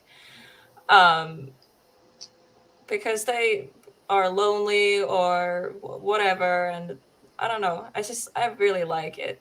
You know, I definitely get to think talk it's with like spirits. It's different it's like- feeling. Sorry, I can't English right now, but. no, you're fine. But that's most why, of the time I can't English.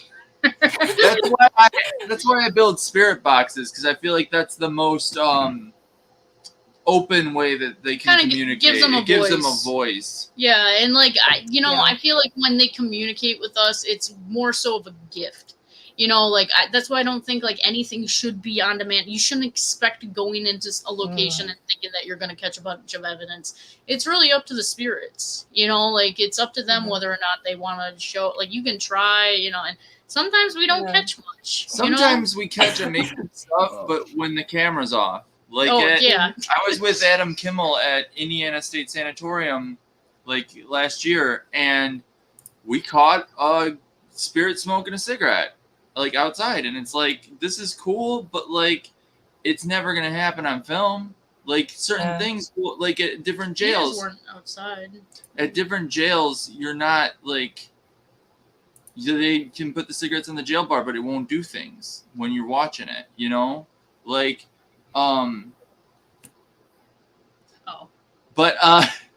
But we were at different locations, and sometimes I just turn the camera off, and I'll just sit there and I'll be like, "Hey, you want to use the spirit box now? Are you not talking to us because you don't like that there's a camera?"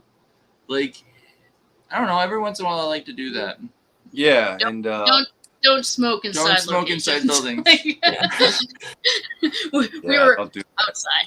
Like, yeah, a lot of what we're touching on, what you guys are touching on, is why I kind of like that ACG goes into investigations having like trying to have a lot of respect, because like I don't in general like treating things like, you know, like circus commodities, and I feel like if the ghosts are anything like, you know, if that's what they are, even, you know, but for lack of a better term, if the ghosts are anything like they were when they were alive, I'd say they can definitely get annoyed. You know, I would. Yeah, definitely. Like but yeah. always be respectful and talk to them like to actual people, you know? Yeah, like I feel like they can probably sense if you're going in there like with an attitude like you're getting something, like you're going to get something out of it. Yeah, they don't like being exploited. Yeah, there you Yeah. go. There you go. That's a good way to put it. Yeah. Pretty much like, you know, like, would you go to grandma's house, like, you know, grandma, let's have a tea party, and then just want to videotape her sipping her tea the whole time? You know, Well, like, it's that's like, one reason. So we always talk about the spirits in our house, and people have told me, hey, you should put up cameras and you should like record them and get them to do things and stuff. And I'm like, I live with these ghosts. I'm not aggravating them and using them as like a circus thing, because like if I do that, I feel like they're gonna get mad at us, and then they're not gonna help me anymore. well, then they get tired, you know. Yeah. And then there has been locations that we've gone to where like I can like feel that the spirits are just like, hey, what's up? You know, like, I mean, we've done a like- couple. like- We've done a couple TikToks with them, the spirits here, but like we don't do it often. It's something like that we do too, like I kind of announce to the spirits, like, hey, we're gonna be like videotaping tonight, like those who want to present themselves or show themselves, you can, you know, like kind of telling them, even if they don't know what video cameras are, recordings, I'm like, this is so I can play it back, and I try to kind of make it clear and translate, you know, like, because who knows how the lingo was 100 years ago. But I try to be clear, like, yeah, this is to, like, you know, show us that you guys are here. If you want to show us that you're here, you can. If you're not, that's totally cool, you know. I don't know. It's up to the ghosts. It's not up to us, you know, like. yeah. If they want to communicate with you, they'll communicate with you. Yeah. 100%. And they go places. So like we've had them say that they were out places, like Paulding Jail. They she told us they went out for New Year's one year. Like the ghosts were talking Yeah. and we were having the spirits there ask us to bring them popcorn and polka music. And it's like, okay, you want us to have like a party here. They want to do things. Like I mean, if you're sitting in a room all day, you're going to want people to bring you a CD player or something. There's like so much that, like, I don't know, like, I don't want to bring, this is something I always say too. People's death, like, is a very small portion of what their life was. I want to know more so about the life versus like what happened to them in, like, you know, the last 30 minutes of their life, or like the last, like, I'm sure that that's something that they don't want to remember, you know, like. Yeah, I don't start with that, like, how did you die or anything, like. Yeah, I want to get to know them as people, you know, like, I don't know, it just feels like wrong to be like, how did you die? It's like, it's different if after a while, you know. Yeah. Is there something that you would like to inform us about, you know, like that? Or if you build a maybe it's like a mystery type death, you know. We don't know the killer or whatever, like, and did you want to help us? Yeah, we've had out, those, you know? where we try to talk to them about what happened, you know. But just to start off, like, hey, spirits, how did you die? Like, yeah, that's not like how you should start. Well, like, a little aggressive. Like, yeah. Damn, I don't even know you like that. Yeah. I'm like reading the chat. Sorry, I'm just like, yeah. Yeah, sometimes I'm like spacing out because I'm reading the chat also. So I'm like, yeah, me too, occasionally. Multitask. But yeah, exactly. Well, if you go back far enough, some of the spirits, I don't know how long spirits linger, but because that's one of the things we're trying to talk to them about and try to figure that out too. But like, if you went back 100 years in a time machine, you would have a hard time talking to other, like, we would have a hard time talking to other fluent English speakers because language changes so much. Not only that, but the education, the education level would be completely different. So it depends on what spirits you're talking to. A simple box that lights up might be easier for them to understand than, hey, how'd you die? you don't like Yeah. a cult is something. But I don't know. Some people say like language, like in spirit world, it doesn't matter. Like Yeah, and they might they'll look. understand. Yeah, true. That's true But too. I don't know how true If that they- is. If we're Yeah. in there talking all the time, if people are investigating the place a lot, maybe they would learn what the language is from that. Yeah, That's a good point. and we've caught, like, when we were in Ireland, We caught were Gaelic, yeah. catching Gaelic. Like, it was so weird. Like, out through the spirit box, and then I think at EVP, one of the ladies that we were with, she was showing me an EVP of someone speaking Gaelic, and I was just like, that's crazy, like, so I do think, like, they bring their language that they knew when they were alive in death as well, like. Well, we've caught like Native American chanting too. Yeah, that's interesting. Debbie. Yeah, I almost wonder if like how you're saying earlier that there's like a telekinetic aspect, like they can almost like read your mind.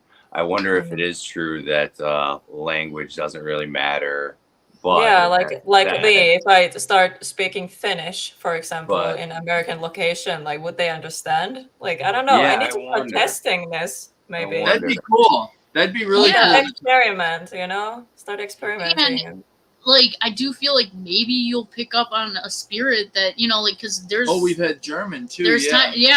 At the Bell Mansion there was German slaves, or were they slaves? They might have been indentured slaves. Yeah, they servants. That's the better word. Yeah.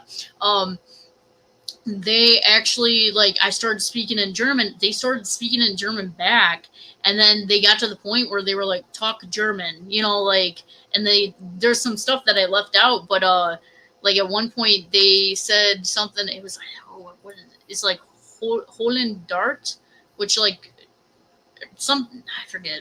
My German's very but it was pretty much like the short version, because there's so many ways to speak like German. It's all like, the sentences can be short or long,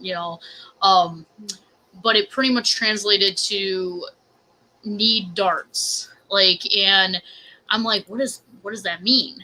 And I asked Angie, I was like, is there a dart room in the poker room? Because, like, I walked into the poker room, and I mean, I've been there a couple times, but I never noticed. It's literally in the corner. And I just went in to, like, set down a device, and then I came back out and picked it back up. And I asked her, I was like, is there a dart room board in the poker room? She was like, yeah. And I was like, okay. I was like, because I translated it and said need darts. And she's like, that's so weird, because we don't have any darts for the dartboard. So I'm like, okay, now I'm thinking, like, maybe I'll bring darts the next time I go, because, maybe they want to play darts. So yeah, we were catching German, like, language up there, and, like, I only know very few things. I was saying, like, I love you and, like, good night and all that, but, like, they said through the spirit box talk German, and I was just like, I only know so much. But I'm trying. I'm trying. But yeah, like, we do try to kind of, test that kind of stuff out too, and I feel like it's kind of like when you meet people and you hang out with people, you kind of can feel like if someone is in bad mood. Like, I do think the spirits are like the same way. If somebody is in a bad mood, they can pick up on that. Like, it's the same with, like, living humans. Like, if you're hanging out in a friend group, and one friend is having a bad day, you can pick up on that without them saying anything. Like, Yeah. so I think the ghosts know that, like, they are like the same. Whatever that connection is, without saying anything, they know. They can read people. Yeah, I think so too. Definitely. Yeah, it's almost like they can feel people, like Yeah. they can feel everything, or at least that's kind of how I feel about it. I think Yeah. ghosts also talk to you, other ghosts. So if you have a ghost that's, like, lingering on you, like, I feel like they're just like, hey, David, so this chick here, she's pretty cool. Like, but that guy isn't. Like, so if you're, That guy sucks. avoid that guy. Don't talk to that guy. You're blacklisted. You're blacklisted in the ghost realm. There's a question. I would read it, but I start coughing. No worries, I'm reading it. Where spirits existed and you know what? Yeah. So, for instance, okay, so I used to be a hairstylist, and there is a place called the DeSoto Hotel. I know there's two of them, but this one is in Galena, Illinois. And they say that there's a spirit that literally all she does is go from like the top of the stairs down to the stairs and then through a wall. And that's all she does, and she's just stuck in this like little like piece of time. They didn't understand why she went through the wall until they started renovating, and then they found an old doorway. So when the owner was telling me about that, and I thought that was kind of cool. There's also been times where we've asked the spirits like, who's the president right now? Yeah. We've gotten Garfield, we've gotten Truman, so Nixon. The other thing is, earlier there was a question about, do you think spirits are stuck in a loop like a Groundhog Day, or if it's just like a stone tape theory, where there's like a recording? And I really think it's a recording, because we've caught residual hauntings of Nat at places. Oh. So, What? like... I got a good one for that one. Okay, so recently, like, my grandpa passed away, and then my grandma's health has been declining, and we still, like, have, there's people living in her house, but she doesn't live in the house, but like we can still go in the house. They're renting the house, so I still have access to get in the house. But before these people moved in, that was the most complicated way of saying they're renting out her house. but pretty much I can knock on the door and be like, "Hey, can I check out like the house? I just want to say hi to Grandpa." The people are cool. Yeah, and they believe that my grandpa is still there. They actually have seen him there, which I think is really cool. But the last time we were there, when the house was empty, I was trying to get a hold of like my grandpa. I'm like, "Hey, Grandpa, how's it going?" Sometimes he's there, sometimes he isn't. I actually caught. It wasn't through the spirit box. I was just running the spirit box, but it was like as if it was like in the other room.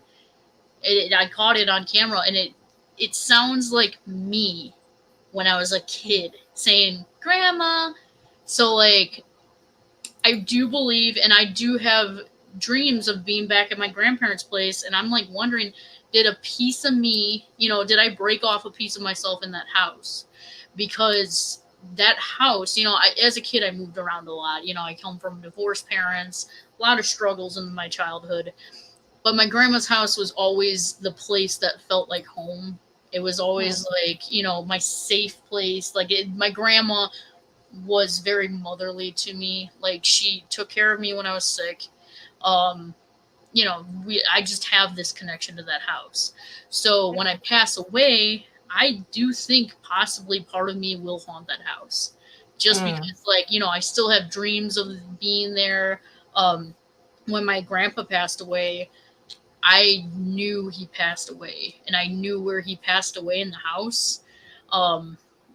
Because I had like this weird out of body experience where I was my grandpa, as weird as that sounds, but like it's if I just drifted away from my body, which was my grandpa's body. But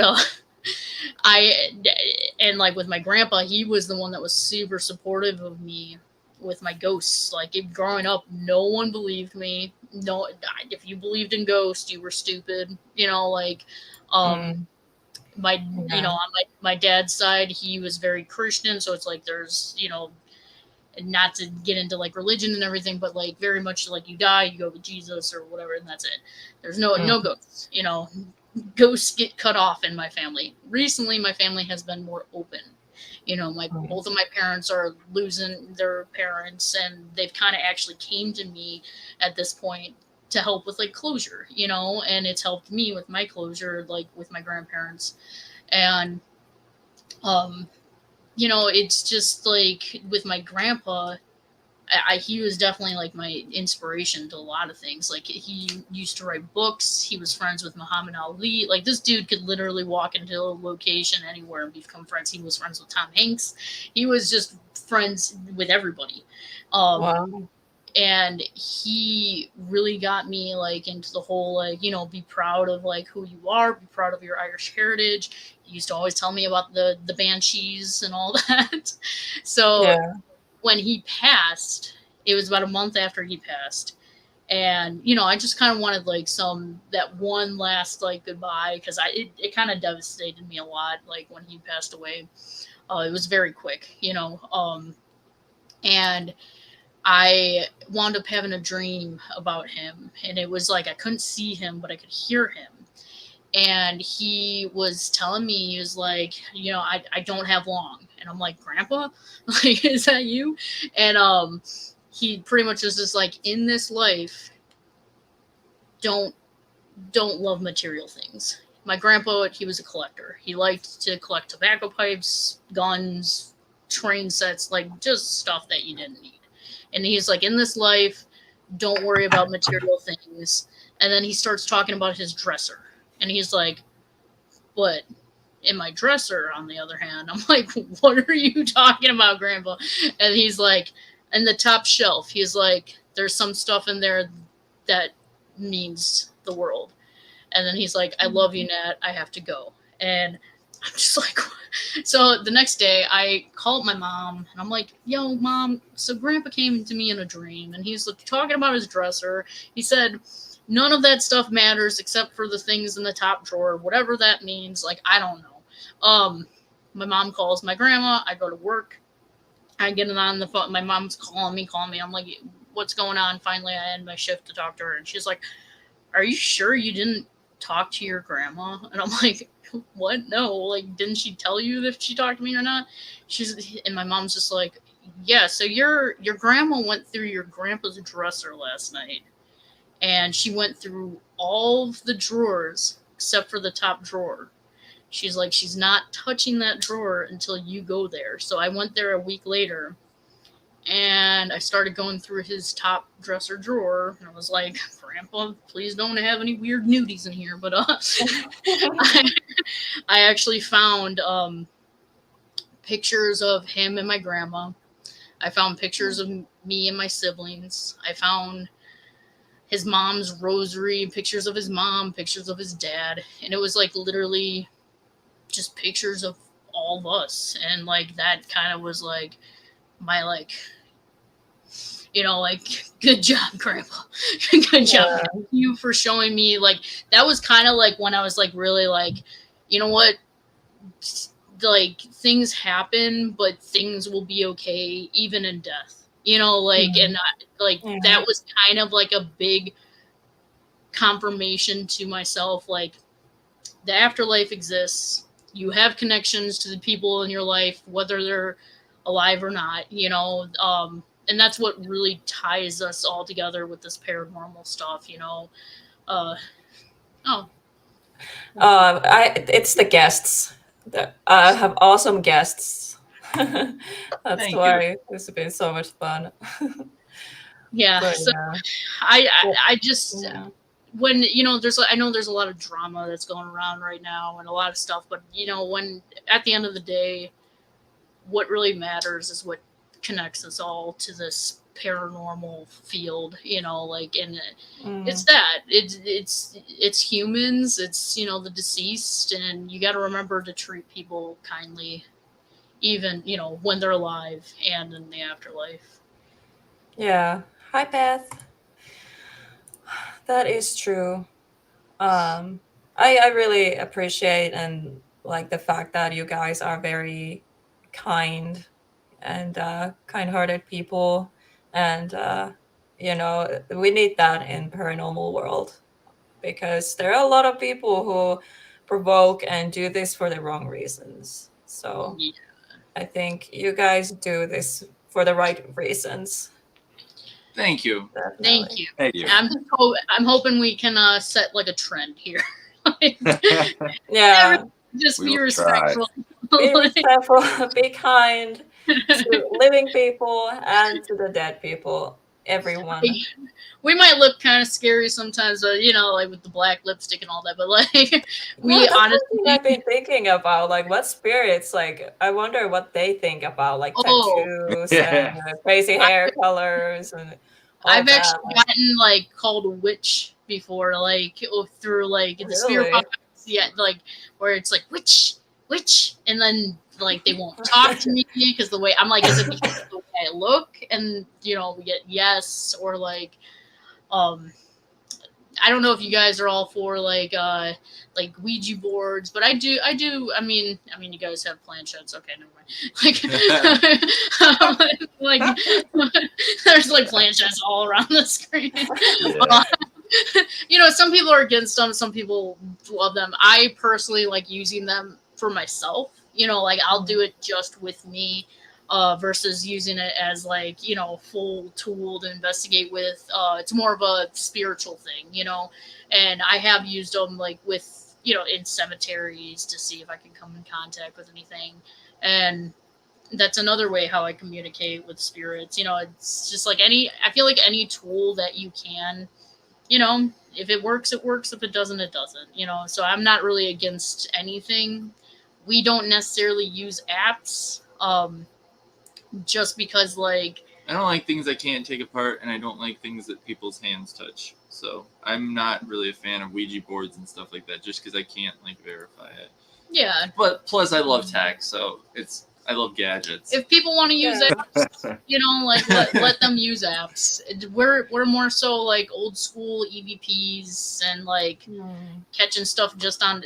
That's why like I think a lot of like our stuff, it's pretty much like spirit box or straight up EVPs, and that takes a lot of time and a lot of reviewing because like you're just sitting listening to a recorder just until like something pops up in there. Yeah, I really like the old school stuff and like recorders and everything. There's one app I trust that's a spirit talker. For me, it has been so spot on, like so many times. Like it's sometimes it's saying random stuff, but sometimes it's just like it's so spot on. Like I don't know how to explain it, So, but I'm a little skeptical when it comes to apps too. But I use Spirit Talker.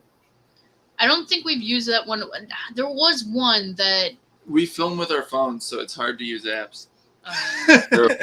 True. Same. I film with my phone too, so it's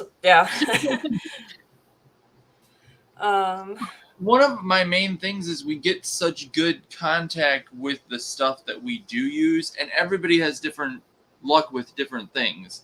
But we get such good like evidence with our stuff that it's like I'm always hesitant to like do too far different that requires being by itself. The thing is, like, if it works for you, it works for you. Like that's what I mean to say. Like is if for it works us, for we people, just have never really gotten into the apps. Like it's just we tried GhostTube, it just didn't really feel. There's some people doing really cool stuff out there though with like Ovilus type stuff. There's a guy named Appy Dev who's always making really cool like word bank devices. I think when it comes down to it though is like I love the spirit box because it gives the spirit a tone of voice. Like you can tell if it's a female or a male. You can tell like like when you're doing like I guess the apps do that too, but it's like it sounds like the same females coming through versus like old lady female, young female, like just different types of tones, like there's a spirit in general that like at ISS he always comes through for me in a specific hallway, and Indiana State did house like mental patients. He sounds like someone who had a mental problem in when he was alive. He sound like very can't like talk clearly. He has like a specific tone. he's there every time I go there, you know, in a like certain spot.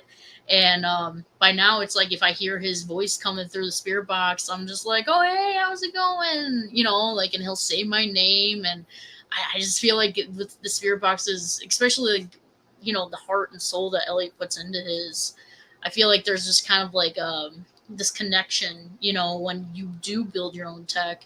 Yeah, I've been trying to build my own tech, but like, you know, that's Elliot's thing. You know, like I like making stuff here and there just to know how to do it. When it comes to the paranormal, I want to know how to do like everything.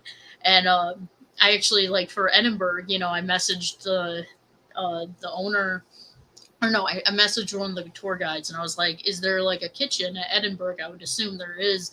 And, you know, they sent me a photo and there's a big kitchen. And I found this little plastic pepper at Goodwill. And I'm like, I'm going to turn that into a REM pod. You know, because like, I'm like thinking, I'm like, if I saw like this weird pup thing with a, you know, wire sticking out of it, I'd be like, what the heck is that? You know, especially small town country folk from 100 years ago. They're going to be like, all right, like, what am I supposed to do with that? So I brought a pepper, because it's a kitchen. You think like they would see what a pepper is and be like, oh, I know that thing. It looks a little funky, but you know, like they would actually know what it is. So it's a pepper REM pod. It didn't go off at Edinburgh, but I'm just gonna keep bringing it to these haunted kitchens and seeing if anybody touches the pepper. Yeah. Something a little different, you know. Like, this was interesting question. Do you want to? I don't even know how to say that word. Transcend. Ask spirit to be contact with and share wisdom from beyond. I'm not sure if I actually get that question. I'm assuming you're asking that if when we die we want to be able to come back and talk to people. I want to scare people. I want to be that little trickster spirit. That's, yeah, you know, not like mean, but like a little bit like, haha, gotcha. Or like turn sound devices down when people are sleeping. I think I would want to stick around until like my loved ones all passed. Yeah, you watch over your. And that's kind of what I believe in with a lot of spirits. You know, I do think there's some ancient spirits out there, but I do think a lot of spirits kind of stick around until their family members passed away. So like my papa, I definitely believe he stuck around until my Mimi passed away. What else? You know, there's been times where I feel like people, you know, 50 years ago, they lost their child, you know, or they.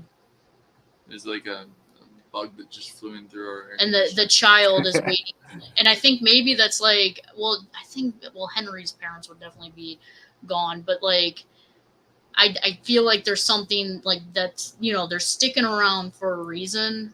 And that would be my reason, is to stick around, you know, until my family members come with me. So, you know, because like my great granddaughter, I'd get, hey, nice to meet you, but like, you know, like you have your mom, you have whoever to take care of you. Like, there's no need for me to stick around and make sure you're okay. You have family members that are still around. I would probably stick around just more so as like a protector, you know. The Frank's box comment. I do have some friends that have Frank's boxes. What is that? That's like the original spirit box.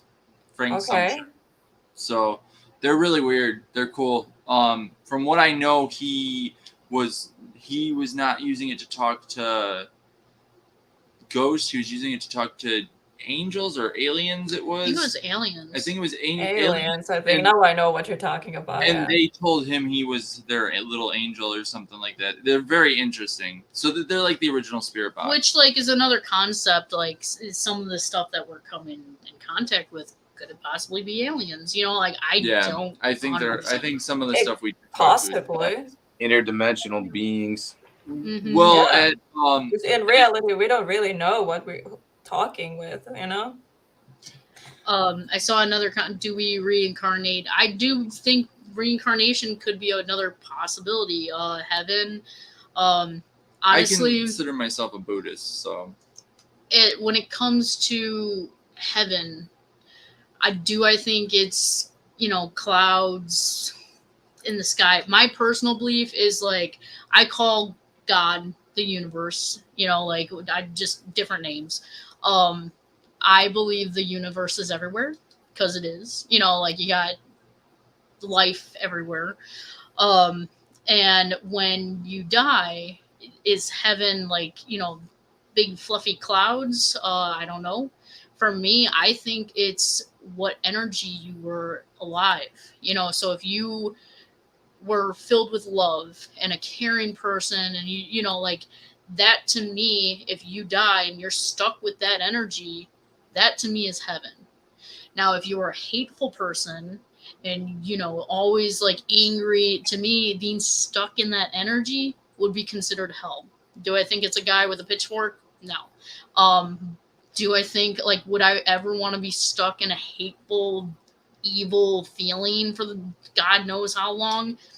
No, that to me is considered hell. I would not want to be stuck in a negative energy loop, so that's what I personally believe. That feeling that you get when you see your friends, when you hug people, when someone gives you a gift or whatever it may be that makes you just feel fuzzy inside, that I believe is heaven. And when you die, you're stuck with that feeling, which is an awesome feeling. Yeah, So, exactly a lot what of Phil questions. does. Yes. So there's one question from Sam. Absolute favorite and least favorite piece of equipment? I'm not gonna trash on any equipment. Well, Ellie, just say what's least favorite, okay? So my favorite is probably spirit boxes. But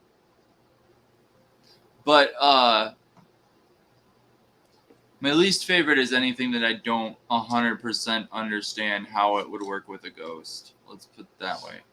Yeah, that makes I'm sense. just gonna Keep straight it up that say, simple. like I said, if you want to use them, you can. But I am not a big fan of apps.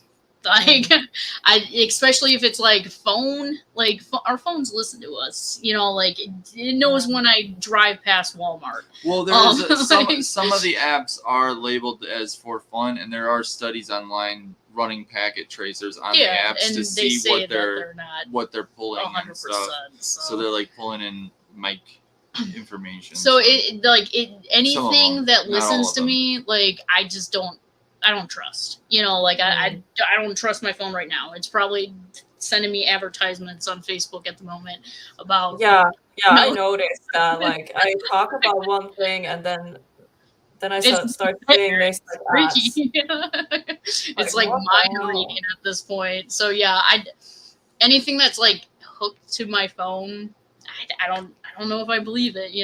That's probably the one thing. Yeah, that, our phones are all in airplane mode when we're investigating. Yeah, and plus it like sets off EMF detectors. It sets things off, and then I don't know. So we just like actually what we film with is other phones. Like we have our old phones, so it can't connect to any internet or anything. What else? Yeah, there's definitely aliens. Some of it. Yeah, There's these weird lights that have been appearing at Indiana State Sanatorium that people have been seeing. That we've gotten them on multiple occasions. super Now. weird. They're like a spotlight coming from the sky in front of one of the buildings. We were there, and I started seeing these lights, and it looked like someone, was outside flashing the light like a that. big spotlight type and thing. like I look out the window, there's no one down there, and then so the owner's business partner has his mom wanted to investigate with us. Now this lady is like in her 80s. She wanted to do a solo, so we left her on the second floor of Indiana State by herself. This little lady. She's so brave. She's just like, we come back down, and she's like, yeah, so I heard some things, but there was these lights that were going on outside, and then it looked like it kind of came in here, and we're just like, what? Like, and I'm like, she was not fazed by it. No, like, well, she's like, she thought it was weird, but she wasn't like scared she's like, of it. once you get to my age, you've seen it all. You've seen it all. She's awesome. Yeah. Wow. Awesome. But like, yeah, so like we're not the only people, and then we actually brought someone to a public hunt that we were leading, and they wound up seeing the lights too. So we're like, okay, is Indiana State this charged because there's something else, that's like, involved with it? There's also caves underneath it. So who knows? Like, could there be like native, to the land elemental? I have no idea. I have no idea what's at Indiana State. I think Boo Boo's raising his hand. What the? Sorry. Not raising my hand, just like just saying like, oh yeah, Yeah. Without getting too much into detail, I definitely have a lot of personal experience with aliens, but yeah. Interesting. I think there's a lot of extra dimensional beings. I think some ghosts are interdimensional because they have told us that whether that other dimension be heaven or whatever, because they have told us that we were at one location. Was it Indiana State where they said that the children went to heaven because they were cold? Yes. And So they were calling them angels. Yeah, they were saying that the children went to heaven and they're angels because it was cold. Because we were asking, where are the kids? Are there any kids? Interesting. What are we looking at? They're looking over. Uh-oh. Is something happening? Yeah, there's walking in the hallway. I'll be right back. I gotta go check. I'm like trying to like fix the lighting again because now it's dark in here and I just get paler and paler. Like, Oh my god. no, that's making it worse. I am becoming the ghost.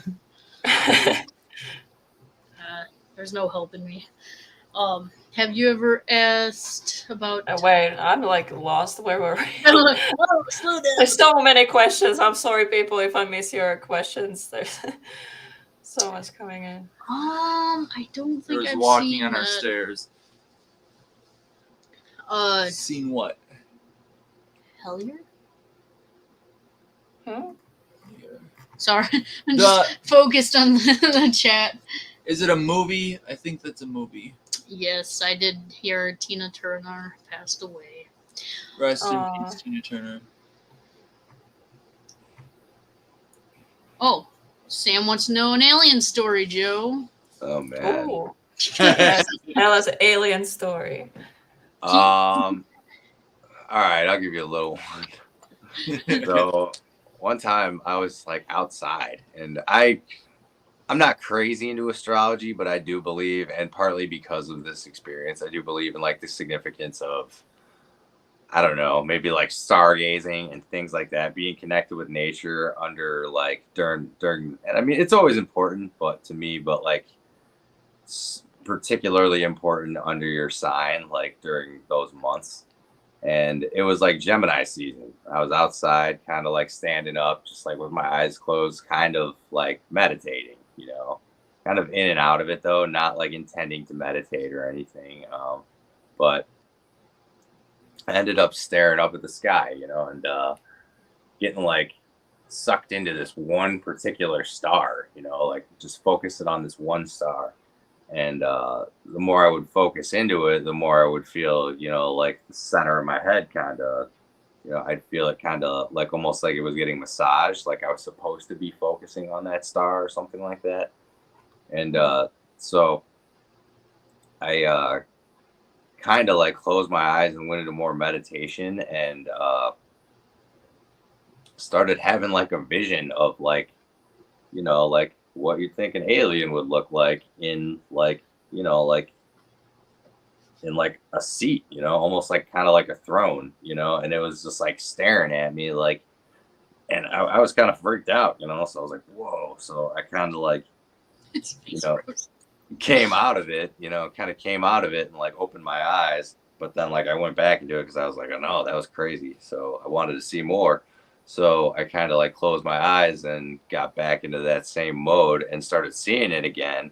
And it almost like seemed like it was like mad at me, like for like losing focus on it. Like, like, yeah, like that's the vibe I was getting from it at least. And so I started like feeling like I was getting like pulled up into like the star. And I really started freaking out. So I was like, no. Like, I'm not getting abducted. I'm not getting abducted. Oh my So, like, god. I started running back into my house. And like the whole time I like started running back. The whole time I was running back into my house, like I was feeling like I was getting dragged back. You know, there was like a pull against me. So yeah, that was a fun story. Oh my Yeah, god. I really think meditating has like some weird capabilities when you focus on like stars or like just focusing on anything in general, but stars connects you to something else. It's weird. Yeah, after that I got really into Buddhism, really into Egypt, ancient Egypt. You know, it was weird. It was almost like a moment from like Close Encounters where you just start getting obsessed with these strange things that you never really cared about before. Don't start building mashed potato piles. Sorry, I'm like so like intrigued with the chat right now. It's like people are talking about this documentary and it sounds really cool. We were just being told about that at the shoot, at the music video shoot. They were telling us. Yeah, that's where we heard about that. We should watch it. Yeah, we'll watch that sometime soon. I'm floating UFO pulled in with Pennywise. Time to float. But yeah, dude, that's like I don't know. UFOs and cryptids freak me out, especially cryptids. Yeah. I don't know how people can do like Bigfoot hunting. One of our friends definitely freaked me out. Dude, one of our friends, he like, went on a what do you do Bigfoot if hunt. you find it? Well, our friend Paul like a clip of this noise when they were out looking for Bigfoot. And I'm just like, and you stayed there? And he's like, yeah, we're like camping. And I'm like, dude, that sounds like something huge screaming at you. I'm not messing with that. Like, I definitely am down to go look for aliens, but I don't know if I want to go look for like. Well, I think cryptids. Hinsdale House is one of the locations that I think people have seen. They have puckwedgies. Puckwedgies, and then. Oh my god! Yeah, Hinsdale is the forest and like outside of the house. Like the house itself, yeah, it's haunted, but like outside the energy is just different, and the forest it's just like next level. That really freaks me out. Like outdoors. I felt like I was surrounded. Like I was like I've never been like that on edge. Like I kept like turning around and I kept like literally freaking out. It's like I don't know. I was just like I had this like panic all the time, even during that day. That's always freaky because like when you're at a haunted investigation, like you'll go outside to like get some air or something if you need to take, like if we have a public hunt going on and someone's freaked out, I'll be like, okay, you want to go get some air? If the outside is worse than the inside, where do you take it? Yeah, exactly. Where do you go? I think cryptids blip. Yeah, I think they can definitely move through. I think they have abilities that we don't understand. I mean, there is so much stuff even within like the last couple years that we've discovered. I feel like the paranormal is very much like the ocean. Like we only know like. I think the normal is like the ocean. We don't even know how we function. Yeah. We're like, still learning how to perfect like medications and shit. Like we don't. We don't understand our brain. Like exactly. Paranormal is like the Mariana Trench. Yeah. Sorry, I'm like so close to this. I have horrible vision, so that's one thing. Like when we're investigating, like my hearing is like spot on. Like I have like ears like a wolf, but my sight, like if there is a shadow figure in front of me, unless like my light is on, like I'm not gonna be able to see it. Like there could be just ghosts like all around me, and I'll be like, ah. Yeah, I have good vision in the dark. Whoa, you guys are all so talkative in the chat. I'm like so intrigued with this conversation. They're having a good time, man. There's so much. I don't know where to start. We don't. Like there's seriously so much. And I also have like a theory, like maybe we're the aliens too. Yeah. You know, like cuz like we really don't look, I mean, there's like that still like that missing link between us and like, you know, the monkeys or whatever, and like there's just so much. I think they said like, I don't remember if it's octopus or mushrooms. One of them they think came on an asteroid or something recently. you know what? I do think that is a thing. Octopus are freaky, man. On an asteroid. I can see that just riding on it. Um, I'm not a scientist, by the way. Nothing we say is 100% factual. So don't message me and tell me. Disclaimer. Mushrooms. Don't message come after us. Dude, I've watched documentaries on mushrooms. That's a whole other thing. I Like, fell asleep in a documentary on mushrooms. No, they're so cool. No, it was cool, but I fell asleep. So I don't know. You know what? I think manifesting cryptid might be a thing too, because like think of like tulpas, Native Americans that like well they say like even Santa Claus is a tulpa. Well, that's a like, big part of Buddhism is tulpas and stuff. You can manifest, and people have like seen Santa Claus, you know, like because like if you have this like, you know, person or it like that everybody's thinking like, yeah, maybe we've manifested Santa Claus over the years, because people have literally seen like a dude in their house and they're just like around Christmas time they're like, where'd he go, you know, like I just saw it's Santa. Like the bending Like, the spoon type thing. Yeah, like if you focus enough.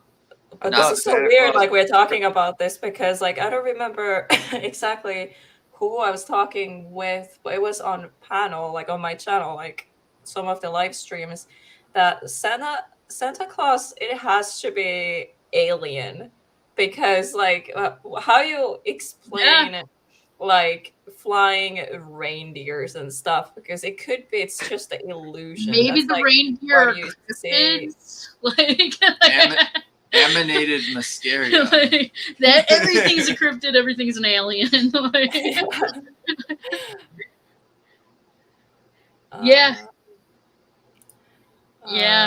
wait. Sorry. Because my ADD, like I have to read things like 3 times before like I register in my brain like what I'm reading. So that's why it takes a long time to like understand what I'm reading. Especially on a screen. I'm the same way. I gotta read it like 4 or 5 times. I use a lot of especially if I'm like on the stream, like I'm overthinking, like I need to be here, but like I need to read, so I'm just like in the between, like it's just. I use a screen reader for a lot of things because like I get so distracted. Like right now, I have to like. Yeah, I'm like with something. reading like one paragraph, and then I'm like, "What's going on?" And I'm like reading. Yeah. This is so chaotic. Like I don't even know anymore. Yeah, they're having a whole changes. Yes, they are. Celebrate neurodivergence. Yes. Woo! Yes. That's me. Stone. I can say that stoner problem. That's just my excuse. Yeah. The Philip experiment. No, maybe. I mean, I have very bad name memory. Yeah, so me too. If someone explains me what that is, then I might remembering things. Well, I'm good. I have a bad memory. She's my memory. But you know what? If I saw it, like, because there's so many. There's like the eyeball thing. There's, which cryptid would you be? Garfield experiment, I think it's called. Oh, that's a hard one. Moth. Skinwalker. Skinwalker, yeah, I would be a Skinwalker. I'd be the Fresno Nightcrawler. You would be the Fresno Nightcrawler. The walking pants. I want to be the Frogman. The Frogman with the sparkler. I'll just be chilling. Frogman. Oh yeah, of Loveland, Ohio, the Frogman.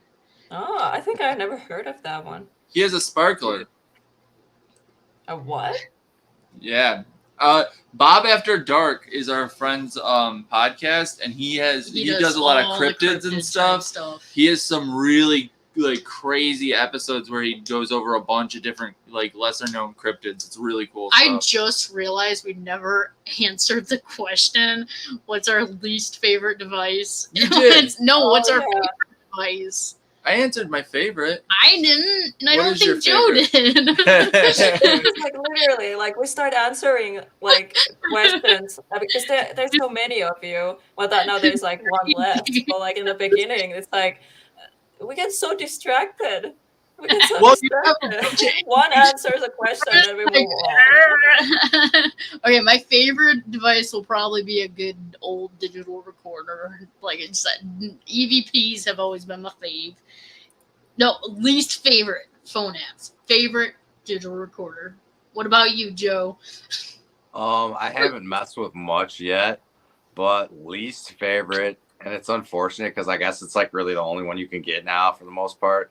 But the SV7 with the temperature gauge, it was freaking out on me. Poor Joe. Wait, you'll learn temperature gauges on anything that They're they so shouldn't annoying. be on is Yeah. very aggravating. I usually There's cut them another- out.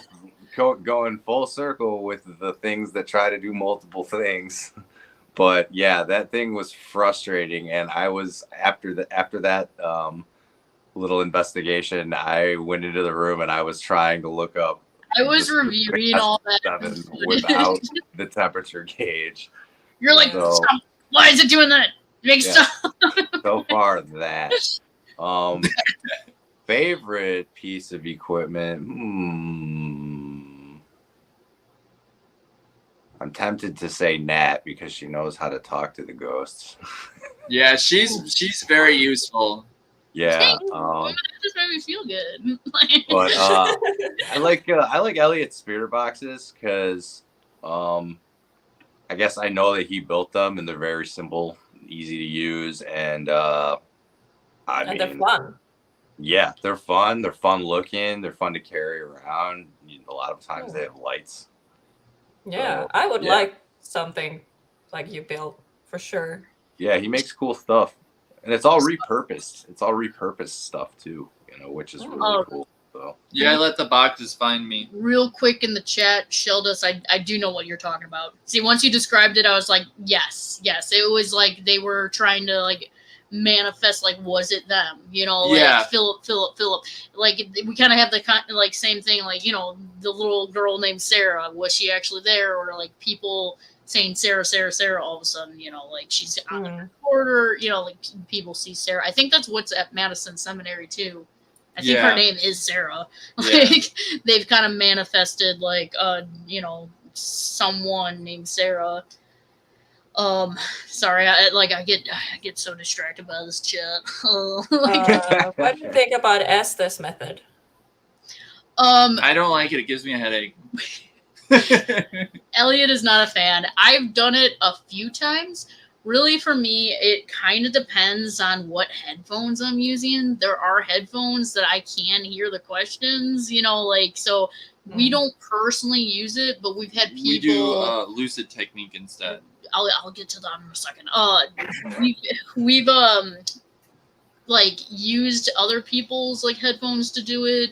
We've tried it a couple times. It's something that just doesn't really, I feel like, click with me because, and I'm gonna say this, and people might not be a fan of this, but I don't necessarily like saying the answers for the ghosts. Now, if you can record the Estes session, where you can hear the the answers. Just use a Y headphone splitter. What Elliot said. Then I don't mind it. I also like kind of experimenting with the Estes because technically the Estes is supposed to be used with specific headphones. A lot of people don't use them. Boo-boo So research it for us. Boo Boo did a good research on that. I forget what brand it was, but the original people that came up with the Estes actually, like, I think listed it. I think they were Vic Firth. What he said. Drum, So- they were like drum headphones. Yeah. Yeah. That's what it was, and it kind of makes sure like you can cancel out anything that I need a Nat for investigations. Yeah, you can take me. I'm fine with that. But so like with the Estes, it's like I like doing it, but I like experimenting. Like someone on the third floor, and then someone like in the basement, versus like because there has been times where people are asking questions and I can hear what they're asking, so really depends on the headphones I'm using during the Estes. I don't connect with it as much as other people do. We do a thing called the lucid technique, and we actually came up with this technique is where we use amplification headphones. We leave the spirit box. So like in our Monroe episode, we were actually doing it, and the person that was next to the spirit box couldn't hear a majority of what we were hearing. Now this works because we leave the spirit box. We believe like one, if everybody is out of the room, two, gives the spirits a little bit more space. We also can go all the way on the other side of the house, and the way that the sound travels, you hear things kind of more so those voices that are underneath the spirit box. You can hear those voices clearer.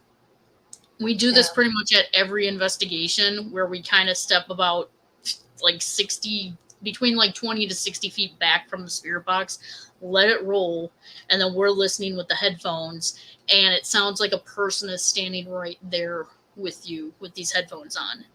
And the way that they hear, they have a vocal frequency amplification chip in it, which is proprietary to the Lucid company, and they don't make them anymore, and they won't send me how to make them. So there you go. Lucid audio people, if you hear this, please just send me the code for the chip. I don't think shouting into it. the microphone is going to help you. It's so frustrating. You're not going to make it anymore. We kind of, Sheldus, we kind of stay under the radar. Like we're out there, like, but yes, thank you. We're kind of out there, but at the same time we're not. Like we have a documentary on Tubi. We've been like on Amazon Prime. We've done stuff here and there with other people. Like we've worked with Dustin Perry from Ghost Hunters. Like shout out to Dustin. Love you, Dustin. Love you, Dustin. I made Dustin a box. Yeah, we've worked with people. We kind of just just have fun with it and kind of just do our thing. We're not really in this to get out there. Like we're kind of out there just to be out there and be a positive influence in the community. We like just having fun. Honestly, when it comes down to it, having fun with the ghosts, with our friends, meeting cool people, talking with cool people. That's kind of like why we're exactly. You're doing this for the right reasons. Also, like you enjoy doing it. It's not only for the content, like yes. And for a minute there, I was getting like where like I'm like I gotta post, and it was just like it gets stressful. It takes the fun out of it. Like it's not like you don't enjoy it anymore. Do this as an enjoyment. The minute you start doing this to try to do it just as a full-time whatever, like you're gonna start losing that love for it. If you're trying to just get on the television, like there's so much more that's behind the scenes that is so much better than whatever will ever be on the television. Even the doc that we have on Tubi, I didn't get to review it. I didn't get to edit it. Like it's not really us. Like it's very professional, very emotional, very serious, which we can be, but we like being our light, flowy rainbow in the dark selves. Shelda said we're always trying to do experiments. I'm actually in school right now, so I haven't been building as much crazy stuff as usual, but I do have a huge list of things that I want to do. I have a lot of weird things that I'm going to be building once I'm out of school. Oh, sounds interesting. Elliot is constantly trying to do different things. I built for one of the documentaries, I have an RC car that can investigate a building on its own. Like you just leave it in there and then you can remotely use it. You call into it. It's got cameras, it got REM pods, it got laser grids. Like it's a whole thing. Oh my god! You can trigger a spirit box. He can turn spirit boxes on and off with like the push of a button from miles away. Oh my god! It's he actually. So this is a little behind the scenes type stuff, and I'm not going to go into too much detail because I did sign an NDA for it. But there was one moment where I was in a body box, and Elliot and all of them left me, and I thought I was just going to sit there in silence, but he triggered the spirit box to turn on by itself. Now, this was already terrifying, but having the spirit box turn on by itself was even more terrifying. I'm like, and then my first thought was just like, I'm gonna kill him. I'm gonna kill him. And then go back to the creepy children. I was getting like, while I was in this body box, this creepy kid, it wasn't a kid, being like, help me, come help me. And I'm like, nope. Nope.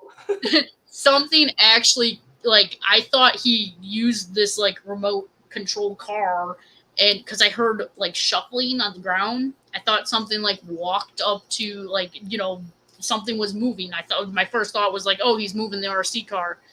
And then all of a sudden I felt like this big bang on the body box. And I was like, oh, he went too far with the RC car. He hit the RC car, the very expensive RC car, into the box. And once I was done with my session, like, I came out of the box and I'm like, so where's the RC car? And they're just like, we didn't move the RC car. And I'm just like, so you're telling me something kicked this box that I was in while I was in it? And I was like, oh. The RC car is also a REM pod. And I had it at the Bell Mansion. In the Bell Mansion, the spirits there were like REM pods. Oh, Sheldus makes spirit boxes. They wouldn't That's cool. stop. They wouldn't stop touching the RC car REM pod. They wouldn't touch the other REM pods, just that one. I had to take it out of the room and turn it off so that they would communicate to the other ones, because they were having too much fun with it. Yeah, that's where it's at. That's kind of what like Elliot does too. Yeah, that's no radio stations, because sometimes I feel like spirit boxes, like their responses, they're just radio and not actually like. Yeah. So that's why mine have the sweep rate on mine is set how it is, because the spirits say that they can communicate through that, but you can tell what's radio station because it'll just be like a blip, like it's just like that little blip. When it comes to spirit boxes too, like, we're looking for like, full sentences. We're looking for intelligent answer, like something like we ask him. The radio's not going to say, let me buy that, I'll give you Paul. Yeah, I'll trade you for Paul. Paul. Nobody is trading Paul. Yeah. I'll trade you for Paul. Like, and that's kind of the stuff that we're looking for, is like these full sentences, and then, like saying like financial problems. We're at a poor farm, like, why do you need this box? Financial problems. Oh, okay. So like them seeing this box 100 years ago, it was probably like, what is that thing? Well, I'm gonna make money off the glowing thing. Yeah, like, we're gonna sell that. We're gonna be rich. We're gonna get out of this poor farm. Yeah. Was there like a catching up in the chat again? I like how your chat is like people saying hi to each other. That's so nice. Everybody's this community is amazing. Like, everyone is just so like friendly, and we're friends here. We're family, That's like what I love most about like this community. Honestly, meeting people is like one of the best parts of this, is just meeting so many people that have like ghost stories. Like, being the ghost girl in elementary school, I had one friend, and actually I'm still friends with her to this day because of ghosts. She was the only one that saw the ghost that was in the girls' bathroom. She actually had her stall kicked when she was in there, I think in like 5th grade. And I told her, I was like, dude, I've seen the ghost. Like, I'm like, the ghost is in the bathroom. And she's like, you know about the ghost? I'm like, and then she started telling me all of her ghost stories that were happening in the bathroom. Like, both of us saw an orb in there when we were alone in there. Like, dude. And then we wound up like becoming friends over ghost. And like, it was hard though, because we were both in like a Christian school, and like, you did not talk about the ghosts, like, the only ghost that they want to hear was the Holy Ghost. And like, it was just nice being able to like connect with somebody else that believed me, like, it was hard finding people that, would believe like your stories. So, and now I got a whole bunch of people like that have similar stories, and it's just so cool. Not been driving. That's a good question. But I have been in a. Keep talking. I'm gonna get more energy drink. I'll be right back. Oh yeah, I can. You can keep talking. I'm taking over the chat. So we have been in places where there is no radio station coming through, like fully like stone buildings where there's no like radio stations, and we've gotten spirit box communication. I've also had spirit boxes where I completely removed all antenna. Adventures with Beth knows what's up, and I'm gonna say this, like, I have nothing wrong with, like, you know, like, if that's your religion, you know, do your thing, you know, like, we all believe in different stuff, and but I feel like that's another thing that, like, connects us, you know, like, if everybody was the same, it would be boring as hell. This podcast is literally all over the place because you'll answer one thing in the Yeah, chat. well, I just don't want to, like, yeah, I don't.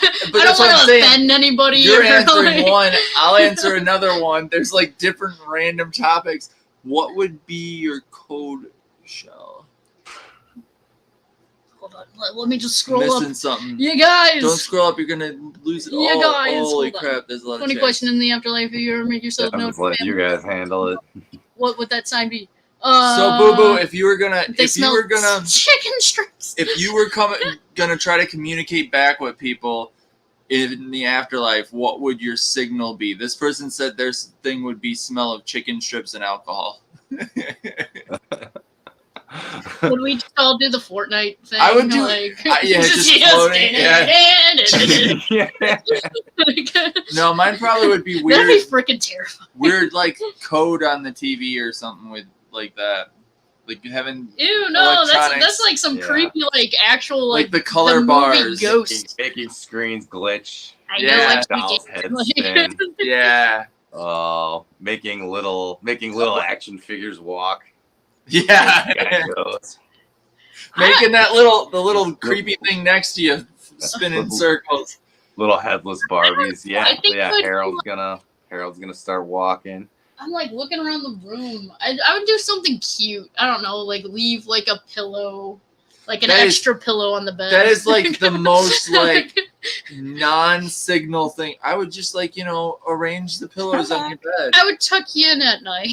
Like you smell my I would move your drink 1 inch to the left. Like just the most Sorry, we were mundane answering thing. a question. Somebody said, what would be like our if we were haunted? Like what? The other how day- would you like make sure it was us? Was And it I'm like- yesterday? I got a spray of mouth from Yeah. I think Lizzie. Yeah, in the bedroom. Yeah, I was just laying in the bed and then it tasted like someone sprayed perfume on my face. She was like, "Boy, you And- stink." Like, I don't know. Oh my god. Well, I always like, I don't know why, but like I always think like I want to do something funny or something, you know, as a spirit or a ghost or whatever, and like because I like to do like random noises, like chicken noises. So I could be like this spirit that just goes to people and just make chicken noises, and they're like, "Wait, is there chicken in here?" And then somebody who knows, you know, my spirit, whatever, they're like, "Oh no, that's just Helena. She's a little weird." That's funny. That'd be a good one. Yeah. I would make Lego play sets come to life. Make Lego plays that's functional. Yeah, they just start moving and doing their own thing. Yeah. Sorry, sending something. Was there like some questions you didn't answer yet? I don't know. There's a lot. We're trying to like jump. Funny questions. They have like you want to make. Yeah, that's the one we were answering. We were going over that. Oh, What would yeah. we do? I was like, I'll put an extra pillow on your bed and tuck you in. You had that in Ireland. Yeah. Actually, yeah, I did. So when we were at what was that castle called? The Fitzpatrick Castle. We had ghostly experiences there. So we were sleeping. It was like 4 a.m. I go up like okay, so I walk into the castle and like right away we get to like the hotel part. You know, like there's the check-in lobby, which is like the original part of the castle, and then we get into the hotel part, and I'm like, yo, there's like a woman, looks like she's like in a dress. I'm like, is she a servant? I don't know. I just saw like this like white thing, and her hair was up and all this, and she was wearing like some sort of like hat or cap or something. And you know, we have our dinner, we go and hang out in the dungeon, and which was like this dungeon bar. We were just talking with the locals, and we go to bed. It's like 4 a.m, and I gotta go up, use the restroom. It's always me using the restroom, and then ghosts appear. But I'd come back, and I only like sleeping with one pillow because like my neck, I'm like I can't do it, like my neck gets kinked, and so I sleep with one pillow, and there was a decorative pillow that I put on the floor. Well, when I came back, that decorative pillow was on top of my pillow. And then Elliot was just like, dead asleep. And I was just like, So I took the pillow off, and like an hour later, Elliot, I guess, saw some woman standing at the foot of his bed. Nurse type person standing at the foot of the bed. And the way he described it was kind of like the lady that I was picking up on. Oh, by the way, guys, if I haven't told you, like I do have the gift that people call it, like the psychic abilities and all that. I don't like basing our whole investigation off of that, but I'll write things down. Anyway, and then so Elliot saw this figure. Well, the next day, I started talking, and I was like, "Yo, so what was this place?" Like, I was like, "I know it's a castle, but what did the other part of the castle, like, when was that built? Because it looked newer." And they were like, that part of the castle was actually built for the war, 1916 war. And he was like, it was a hospital. So like when that I was like, oh well, that makes sense. Like, so that was pretty cool. But yeah, every time we've gone to Ireland, we've had some crazy ghost experiences. Sorry, I'm reading the chat again, just making sure I didn't miss I anything. always, I always wanted to go to Ireland. It's very beautiful. It's pretty cool. And the people there are always very friendly. They're just like, I'm like, what's going on over there? Just scratching my couch. Going crazy. Like, what you doing? All right, y'all. This has been awesome, but I gotta hop off. yeah. I was gonna say we probably do too. It's, I was thinking about we're about it's like 3 hours. 6 hours. Like, what time is it there now? Yeah, it's 6 in the morning. But it's fine. I have actually a meeting at 8 that I have to be at, so I'm not going to sleep. Why? You're nuts. I got school in the morning, so I got to be up earlier. So Yeah, I was about to say, like, it's been fun. I could like talk like I'm like for sitting hours. here still, like, it's been 3 hours and I'm still telling stories. Yeah, and you- I need to have you guys on like some other time. I did have you one. have one more queued up Oh, already. this is awesome. Yeah, girl, if you ever need more talkers, just hit us back up and we'll talk This another was very 3 hours. fun. Thank you very much for having us on. Yes. Thank you Yeah. so much. Thank you so And, much.